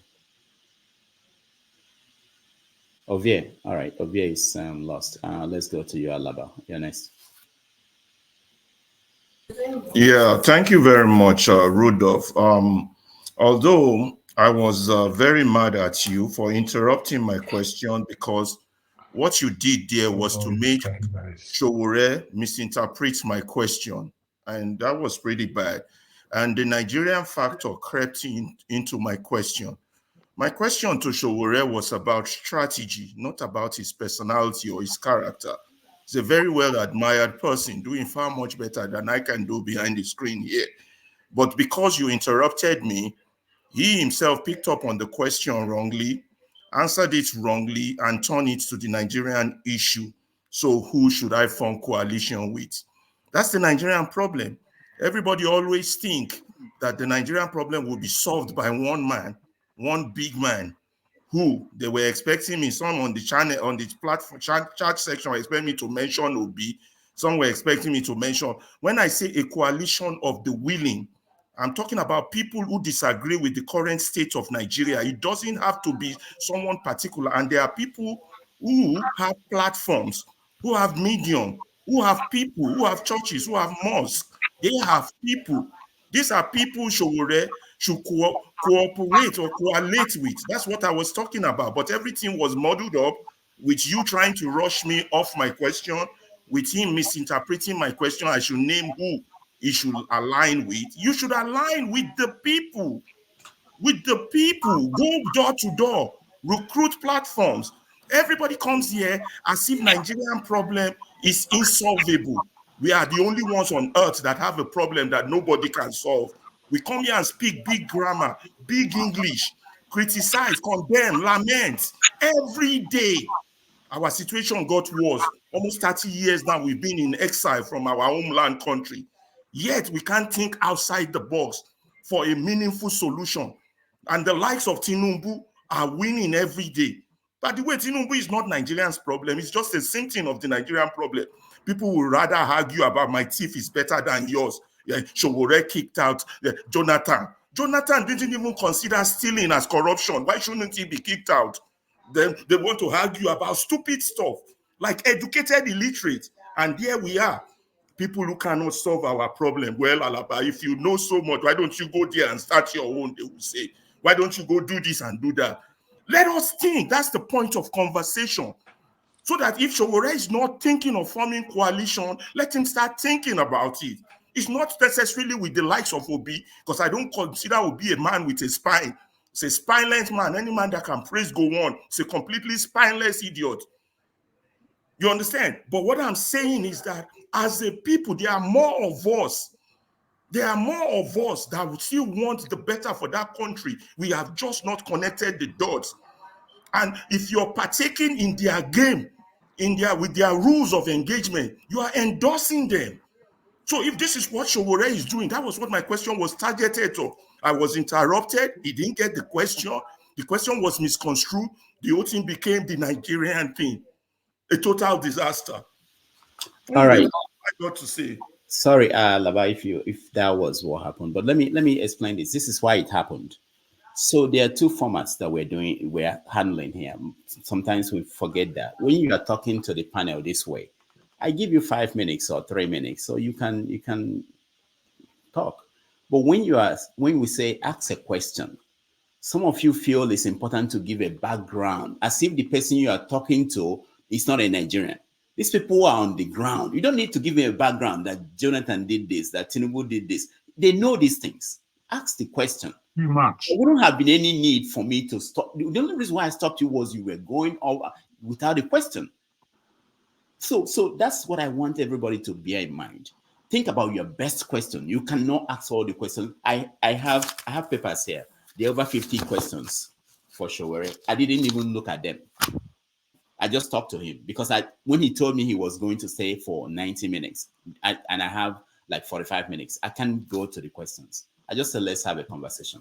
So there are times you have to forget about all those questions you think would be the big one that will give us the answer we've been waiting for. No. So that's the problem. It's not about anybody want to derail you or anything, you know. So when I said mention one name, I was thinking that if you I put myself in your position, you could have said Dele Faro to me. There are many names you could have mentioned, but the fact that you couldn't mention a name made it look like, for me, if I'm... Because my question was not about a person. Calm down. It was about a coalition of the people. Why are you shouting? I'm not shouting, Jagun. Let me speak my mind. You are shouting. Leave me alone, Jagun. Let me speak. I'm not leaving you alone. You're shouting. Why? I'm not shouting. Please, Jagun. Don't shout. I'm not shouting. I'm talking. I'm telling you, you're shouting. Leave me alone.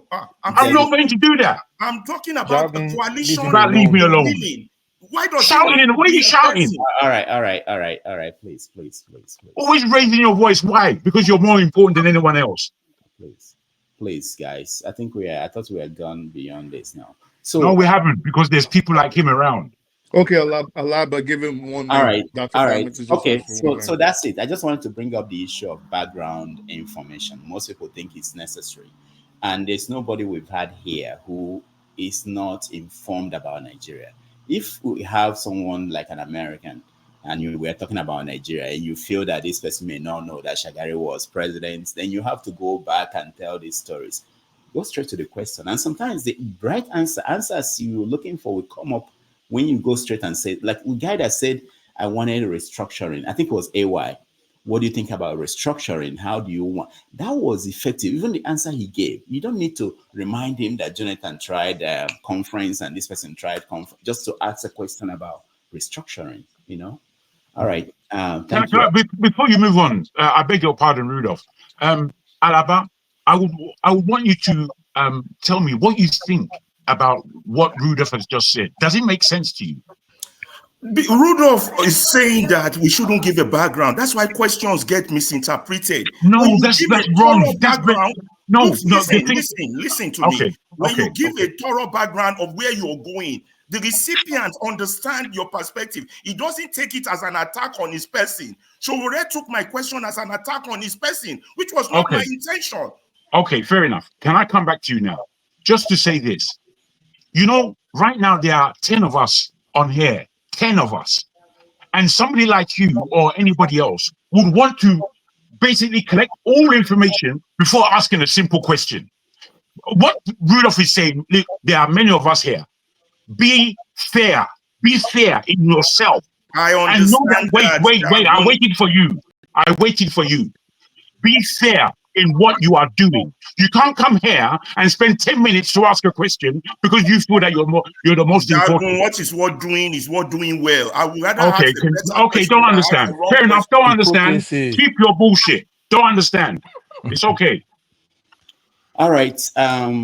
So we're out of time. I have to hand over. Please let me answer. Dr. David is running. We have to hand over to forefathers at the other stream. I will get it and give you the link. I want to hear from who is next. Revolution. It's me, Doctor. I was next after Alaba. Before you go, please, if it's possible. Who is speaking? I can't see the mouth. Oh, yeah, Dan. Revolution.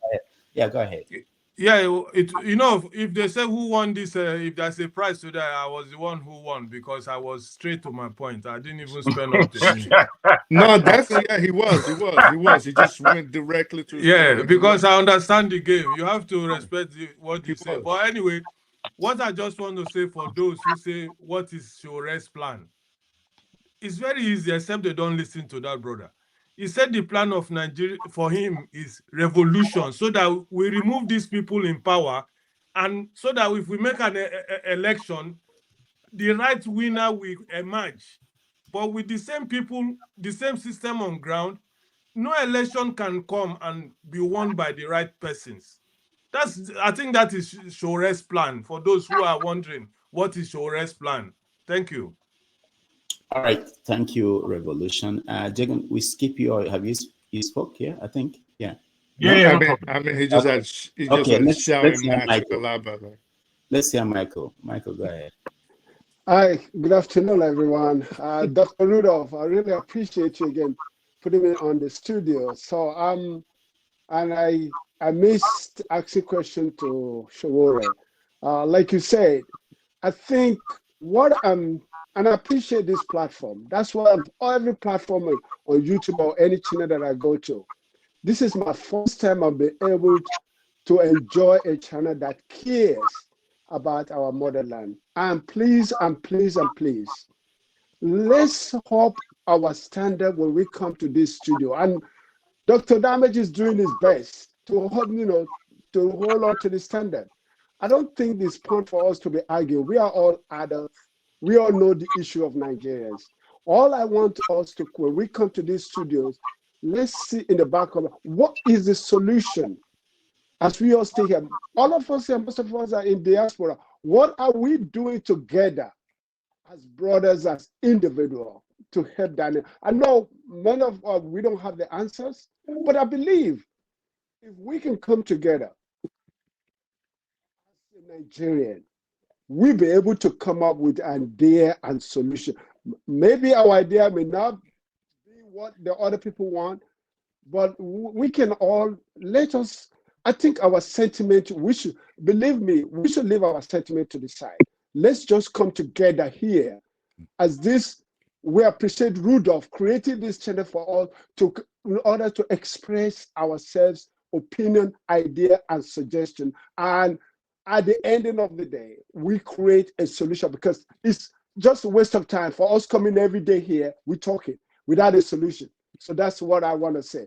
Dr. Rudolph, keep up the good work, and I appreciate you. You are the best. And please keep monitoring, because whatever we do, we have to vent every possible. Like we create, like before I said before, I don't mind, let's create a where we have what do you call it? A round table that we can have. We can have the sense of solution to everything that we know we can come. And then when we have a guest coming in, through our discussion, we have a table of questions.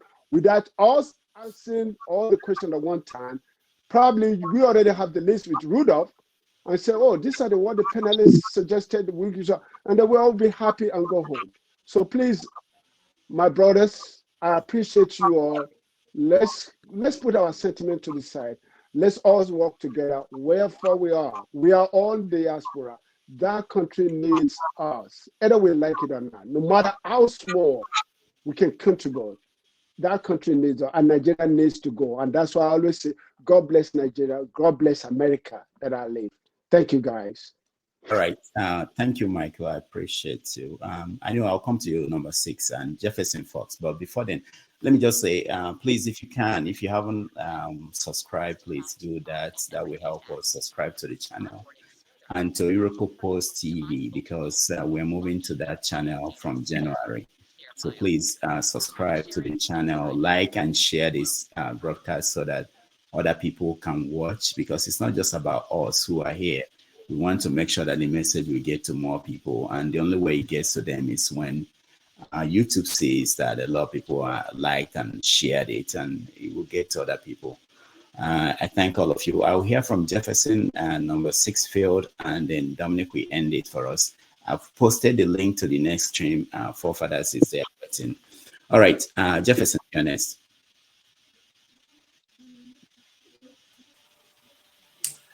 Well, good afternoon, good morning, and good evening to everyone. Yeah, I really appreciate the show with Sowore. Well, I've been observing Sowore for some time now. He seems to be the man of the people and wants a good vision for Nigeria. However, I was kind of concerned about so many things. You know, when you want to change a system, you might have a very good personality, but one thing you need to understand is that to penetrate a society like Nigeria, you cannot think, oh, you cannot work with anybody. You must work with people. You have to start from somewhere. You understand? You know, because as it is now, the crop of leaders, majority are corrupt. But again, you can always try to play the fiddle, not as if you try to give in, but work with the people and see how you can penetrate and undo what has been done.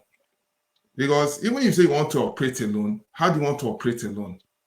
You know, most times we will just have to like redefine our strategies, you know. And then there was, according to what Kene said, to concerning Obi, I'm not because of whether I support Obi or not. I feel it's unfair to compare a state like Anambra State with Lagos State, which had so much support with the federal government. If anybody is from the Southeast and knows what the kind of policy that was happening in Anambra State, you know that guy did a very good job, because he knew the kind of cartel he faced. But that's a story for now. I don't want to really go into that. You see, sometimes when we do our comparison and say, okay, can someone spend a holiday in the Southeast? It's a very foolish assumption. It's very foolish. I'm sorry to say this, because it's not as if, because within the Southeast, at least the people, even with less federal government support, are even trying to make the place habitable and trying to, even though it's not 100%. But like I said, I'm not here to talk about that now. What I'm trying to say in a nutshell is that you must create a strategy. You cannot say this one is bad, this one is good. Nobody is a saint. Nobody is a saint. We're all human beings. Even within our own sphere, we lie, we do. Look, as far as we are human beings, first of all, we have all manner of flaws. But how we can work it out matters. And you are right, we have been talking about the same thing over and over again. At this time, we need to strategize bring a new roadmap on how we can achieve this. So, and we need to understand too, that even when we are creating this strategy, we need to find a way to make sure that our people moves above bribery, because that is where this whole thing is starting. Because it's more, everything is subject to who can be induced, and it's a very serious problem. If we can work above stomach infrastructure, I think that's a good starting point. So let me just stop there for now. That's just my own view. All right, thank you, Jefferson. Number 6 failed. 2 minutes. All right, thank you so much, Dr. D. And it was a good show indeed. All All thanks to the young man Sowore doing a great job. But now, for me, my take home is that Sowore has tried to sell himself, the second time, because I think this is the second time he's coming to the show, to be the best possible solution to Nigerians' challenges. But it's the second time he has failed. He wasn't able to sell himself. I mean, to me personally, because out of all the questions, the two very relevant questions that were asked were from Kene and the one Mr. Alaba was trying to ask. The way he was trying to phrase his question, and but the way he answered Kene's question, which was the most critical question that that was asked him in this whole session. Asking about track record, and I mean, in the process of choosing a leader, track record is very important. That's why they talk about the experiences. Though there are exceptions to the rule, but we're not talking exceptions. We're talking about when you want to become a leader. So what is your track record? And he wasn't able to answer that question. Obviously, he doesn't have any. No, let me not say he doesn't have any track. He's not. He hasn't prepared himself. I see a young man who is very brave, but I mean, that won't cut it. So like, what is he doing right now? What is he doing right now? If I'm to hire him, what are you doing right now? You can't just tell me you have been fighting for Nigeria. That's not a track record. You are fighting. You have just been fighting for Nigeria. So I don't know if you have a team. He needs to put a team together. If he takes himself serious, if he needs to put a team together, and you have to answer questions, just like in an interview. If you don't answer questions, you don't get the job. You might be the best candidate, but if you don't answer the questions, you're not going to get the job. So what's his track record? He has to put it out there. What is he doing now? Now as we're talking, what is he doing? Is he running a business? We know Sahara, but Sahara is kind of online. It's not. What are you doing? What's your track record? You have to put it out there. You have to sell yourself. Beside platitude, beside all the fancy things that you want to talk about, idealism won't work. It will work to an extent, but when like people be now, like I am supporting people be, of course, because when you listen to the character he has shown, like when Aisha Yusuf was interviewed, she talked about they setting up a procedure, a rule, and even P2B can never go against that rule. That you see somebody who is very, who is willing to learn all the time, who's willing to stay, who's willing to listen to other people, take advice, shift his position as he moves on. But I see a young man who's just stuck in his position. He's unable to change. He's unable to listen to anybody. So those are those are the major points I saw. He hasn't sold himself, and this is the second time he has come here, and the second time he has failed to impress me. As being a fired leader. And another thing is that what's your place in history? Idealism is good. You have to identify your place in history. Are you the John the Baptist? Know that you like me. I used to come here. I say I don't know how to talk. I'm not able to. Once in a while I come in. I give space to other people that I know that base, oratory that articulate very well. I know my place. But I can function in other departments, in other areas. So what's his place? It might be the John the Baptist. So he has to identify his place in history. It's very, very important also. So that's my point. Thank you. Number 6, thank you so much. Dominic, and then forefathers will round it up. Yeah. I know I haven't been here in a while, but mostly just because I've been working a lot on the weekends. But there's a lot I'm tempted to address just because I'm a big fan of Sowore, but I will always say this: while I respect someone's political leanings, at the end of the day, if I feel like someone's not doing something very well, I always call them out, call the person out. I think blind followership is something that is very, very dangerous. I may not like how Sowore addressed, his demeanor when it comes to certain political issues, but I can still support him because I feel like overall, he represents more of what I want, right? I don't have to, he doesn't have to be 100% of what I think I want in a leader. But if he's 70, 80% compared to some other people, I may say, okay, I may throw my hat in for this candidate. I don't think there's been any election, at least ones I've seen in the US and Nigeria, where I would say there's been a candidate that qualifies 100% for what I want. But at the end of the day, when you're offered certain choices, it's either you decide to not use your franchise and vote, or you choose, for lack of a better word, the best out of everyone else and decide to vote for them. At the end of the day, sure, when it comes to Peter Obi and Sowore, one thing that I always laugh about in my head is you have to remember him and Obi are, as far as I'm concerned, last two elections are competitors. So having that expectation that he would praise Peter Obi is a waste of time. One. Two, they have different ways of looking at politics. What I see in Obi, and I'm not saying this as an insult, is he's an establishment politician where he reads the times and says, okay, for me to be able to get into power, I need to work with certain people. I need to not insult certain people. I need to be able to play some level of diplomacy. If you notice, Sowore is not that kind of politician. So expecting a square to fit into a circle is a waste of time. So at the end of the day, it's either you like Sowore's way of handling politics and stop trying to fit him into a space that he has not been for the last 30, 40 years, or you support Obi and the way he runs things. Like, Obi would go and hang out with someone like Obasanjo, someone like Atiku, someone like IBB, which Sowore will be like vehemently against. So expecting him to work with Obi, I think sometimes it's almost like an El Dorado.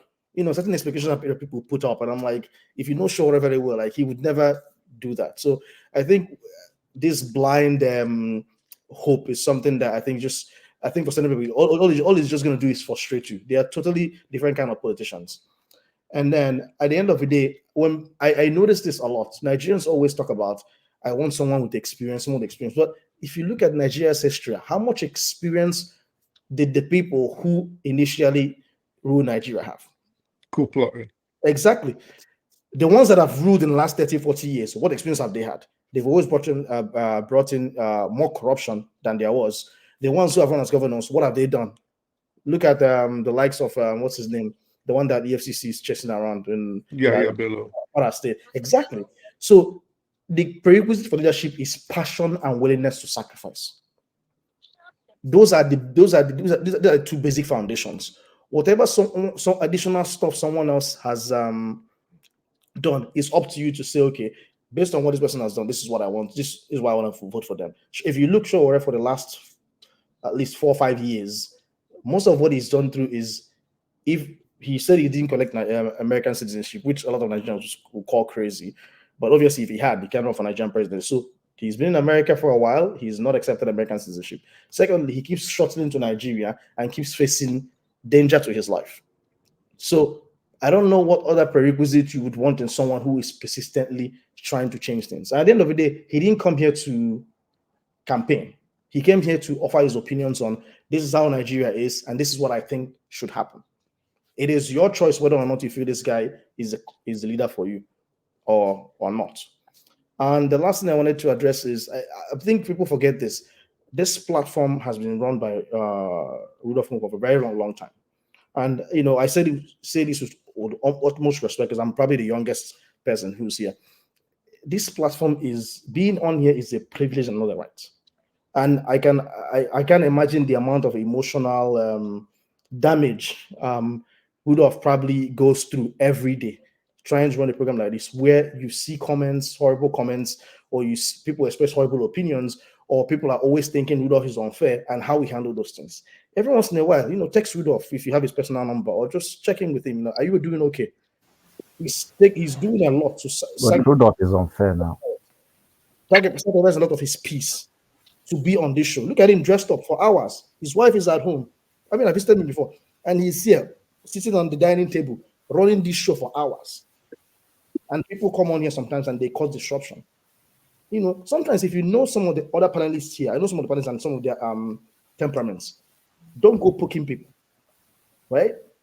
If you want to ensure the platform is running well, don't go poking people. So at the end of the day, this program has been run by Rudolph for us, and it is left for us to behave in a way that will keep this program going.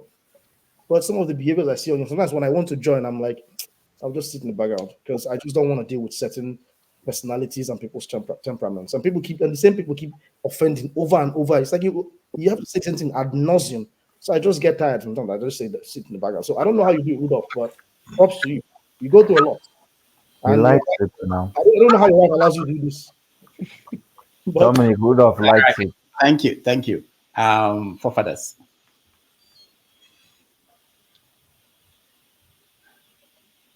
Oh yeah. Thank you. Sorry, my internet is a bit funny. Thank you, Dr. Rudolph, for the hosting the show and all. And yeah, regarding the interview, what I picked up on when you mentioned to him about the president going overseas regarding the security implication, he seems to completely misunderstand what that stands for. He says if they thought there was security implication, they would not go there. He didn't get that. But that said, his demeanor seems to be a little bit more relaxed. The last time he was here, and I've seen him on other channels, he seems more wired. I would say maybe he was still still heavily traumatized from all the stuff Nigerians did to him. Today he sounded a little bit more refined, and he's paying attention. Because even with the last comment I made, he didn't just dismiss it. He just said, "Okay, that's something is worth looking into." I don't know how it works, how people communicate with him, but I think he needs to be listening to be more listening and to what people are saying. And because if you want to get to where you want to get to, you don't necessarily, you know what they are saying. They are saying they are somewhere else waiting for people to arrive at where they are. I'm not sure that is a very good approach to things, because the people that are going to get people to where you are, they are the ones that will rule. You are not the one. They are not going to wait for you. And so that approach is, for me, is a little bit problematic. He should be more proactive with Nigerians. Try to understand and get into their head. You want to govern the country.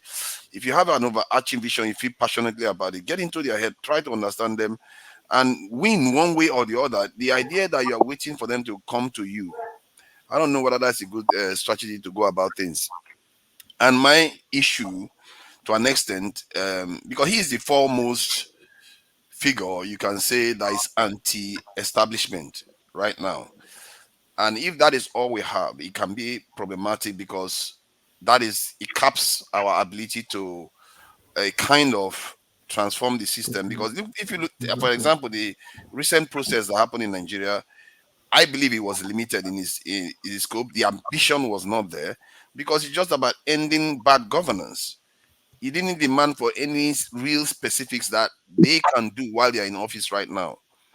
And that, for me, I don't know. You have a long list of 14. It didn't include some critical things in Nigeria, like our refineries, security, and all those things. He didn't include all those key things in there. I had an issue with that, but that was I had only one question. So I asked him about an existential issue, and his answer to it again is what you would expect from many Nigerians. And I've been hearing this all my life. They will talk about economic issues first, but in reality is the opposite. And I hope he's listening, because when I suggested it to him, he didn't dismiss it.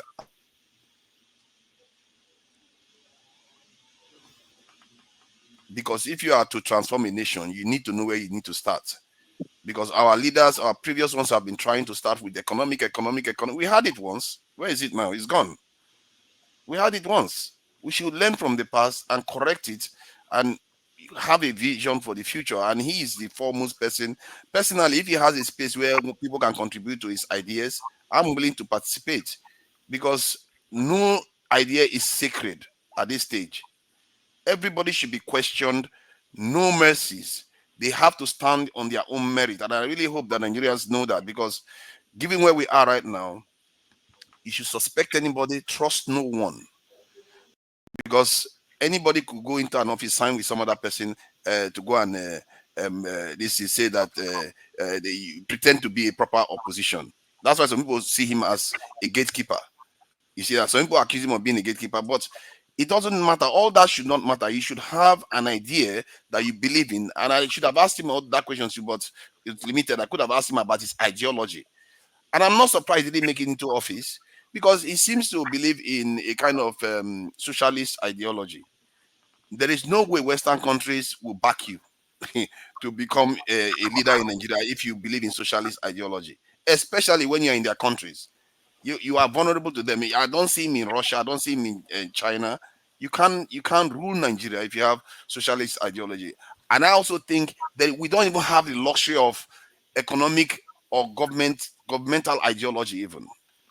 Our own is survival. That's why I asked the question about our security, and I don't think he has reached the standard, the level that he needs to be. I hope he listens more to Nigerians. And Kene was complaining, and Alaba was complaining, Pansa was complaining. You should listen, not just dismiss what they say. Listen carefully. When you listen, and you can use specific details to a kind of answer their question. And if you do your best job, that's all you can do. And he did try today. I have to give it to him. He is better today than he was before, than I've ever seen him. That's where I will leave it. Thank you. All right, thank you. I made exception to hear Janaba and Pansat. Janaba, I think you spoke. Did you know? I wasn't sure.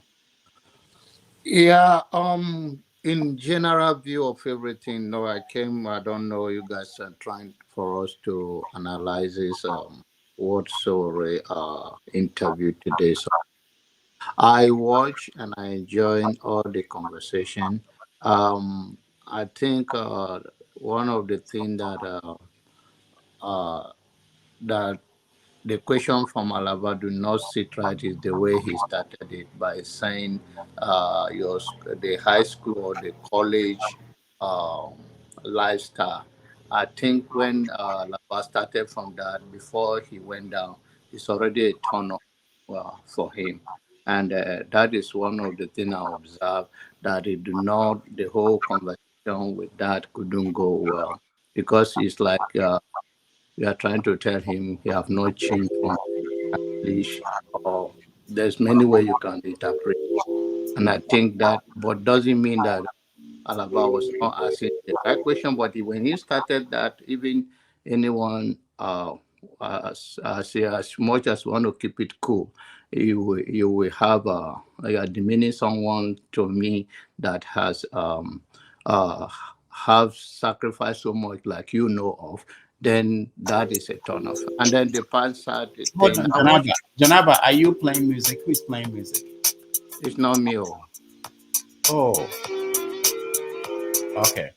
All right. I think it's the other stream. Go ahead. I think, all right. That is why Dr. Dominic say you should. I come here sometimes to make you laugh, because I think you will pull up to sit down. So we stay for so many hours. What did I do, Janaba? Sorry, I lost track. What did I do? I say I feel for your partner in crime in New York, Rudolph, for how much he go through from us, especially from his uncle Pansa. That man don't listen, but it's okay. I'm moving. Is right here. I'm moving him to. He's coming to live in Texas. He fit in Texas. He's not fitting where he is. He's a rough guy. All right, Janaba, I have to go. Thank you. Pansat, you're the last person. I'll let you speak. I appreciate that, Rudolph. I think the show was good. I was quite irritated earlier. A lot of people here have compensated for that. There were quite a lot of good panelists today. I speak the truth was that point out some things that were important, probably sacrifice the more important question they had. Alaba made a lot of contribution. Chim, premises were in order. His conclusion, I disagree with vehemently. But now let's we keep saying that now this platform It's not the proprietor or the host. It's a platform that all of us have made a contribution to once in a while. Bring ideas. Some may be controversial. I will spend time doing so. Sowore turns out to be an enigma.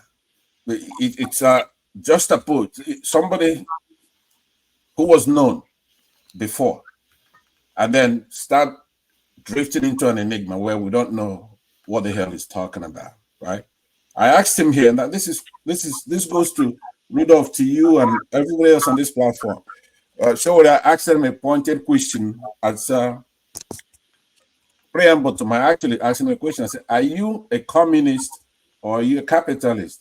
So he says, "Look, I'm not a capitalist." That should be shocking to everybody here who thought he was. We have a constitution. You're running for president. You should, if you're not a capitalist, you should let us know what is your ideology, because you can't keep criticizing others and say, look, when they get into government, they were for a structure, but when they get into government, then you know they're not for a structure. What about him? But I know you're going to go home here, and I make my points very forcefully. So it looks like, for example, I'm a troublemaker or something. I'm being maligned, right? Let me say that Sowore has no judgment, right? When you look at Nigerians, you come here and you go to run for office or whatever you're doing, and you're talking nonsense about somebody like Peter Obi, somebody who won at least in the election 12 states, somebody who's incorruptible, somebody who's showing his mettle, somebody who's empathetic, somebody who you could reach. But let's leave that aside, because you're complicit in this, Rudolph, I have to tell you. And whatever his name, all the gang from Sahara Reporters. You take somebody like Ngozi Okonjo-Iweala and you write 151 articles with one neutral, right? So we leave that at that. But it shows our intelligence for somebody to come here constantly looking down on people, saying, you people, you do that here too. You say, look, you guys, when you ask a question, you shouldn't go to your point. I've seen you interview Buhari, for instance. You've interviewed anybody, somebody. You're a journalist, unlike Sowore. If Sowore run an election, you wipe the floor with him. I'll wipe the floor with him. Just because we're Nigerians, not all of us want to be president. They said to him, work with others. Now, what could be more prudent than that? You don't want him to work with others? You want him to be going out there making a fool of himself with 100 people trying to bring out a government by revolution, where you have to have a critical mass. That critical mass doesn't mean you have to agree with everybody. So I said to the guy that I was arguing with on your show that you used in your intro, I said to him, look, we cannot be coddling Sowore. That's what I said there. He cannot win his own unit. Is he good? Is he necessary? Yes, he is. But why constantly comparing himself to Peter Obi? How? Where do you compare to Peter Obi? Peter Obi is incorruptible. Sowore's cause celeb, it's corruption. So if there's anybody that Sowore would work with, is Peter Obi. He talks nothing about terrorism in our country, right?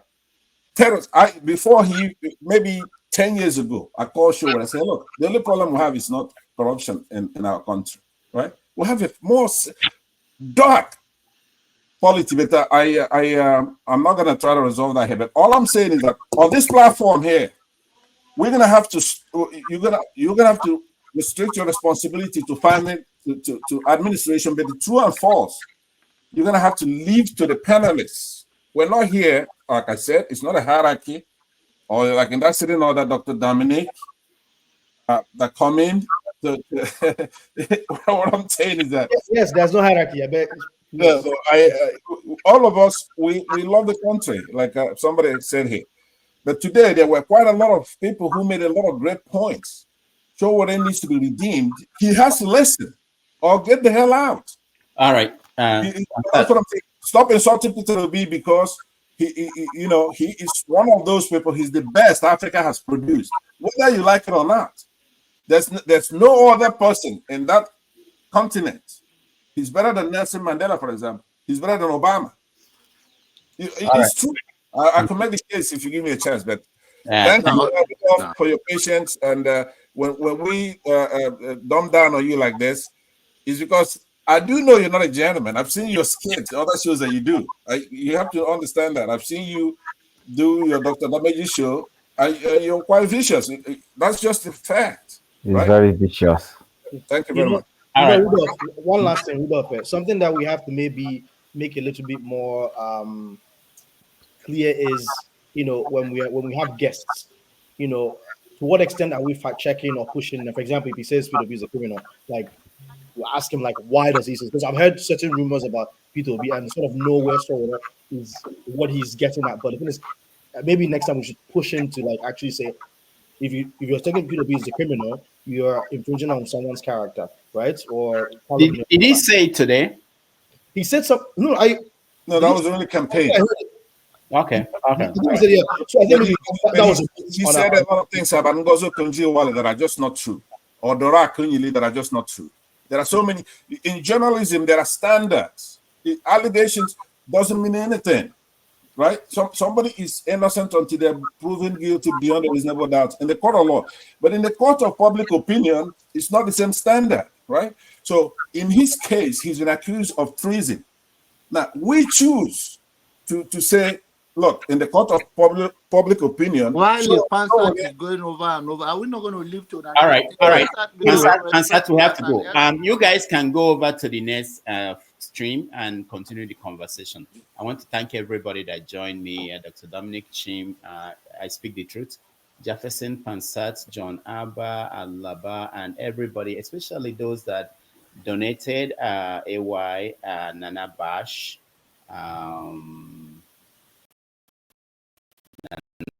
Bash, One Man, Jefferson, Oscar Blackbone, Nana Bash, General Imagery, Cerebral, General Imagery, Ejike Onyemachi, Oscar Black. I thank everybody that watched. Those on the comment section, I appreciate all of you. Next Sunday, we are going to have another special guest. I haven't confirmed, but I'm looking for, there's someone I am bringing in. Hopefully it will work out. Thank you all, and I will see you on Saturday. Take care. Nice to meet you, Rudolph. All right. Take care, everybody. Thank you so much. My regards to the family. All right. Take care.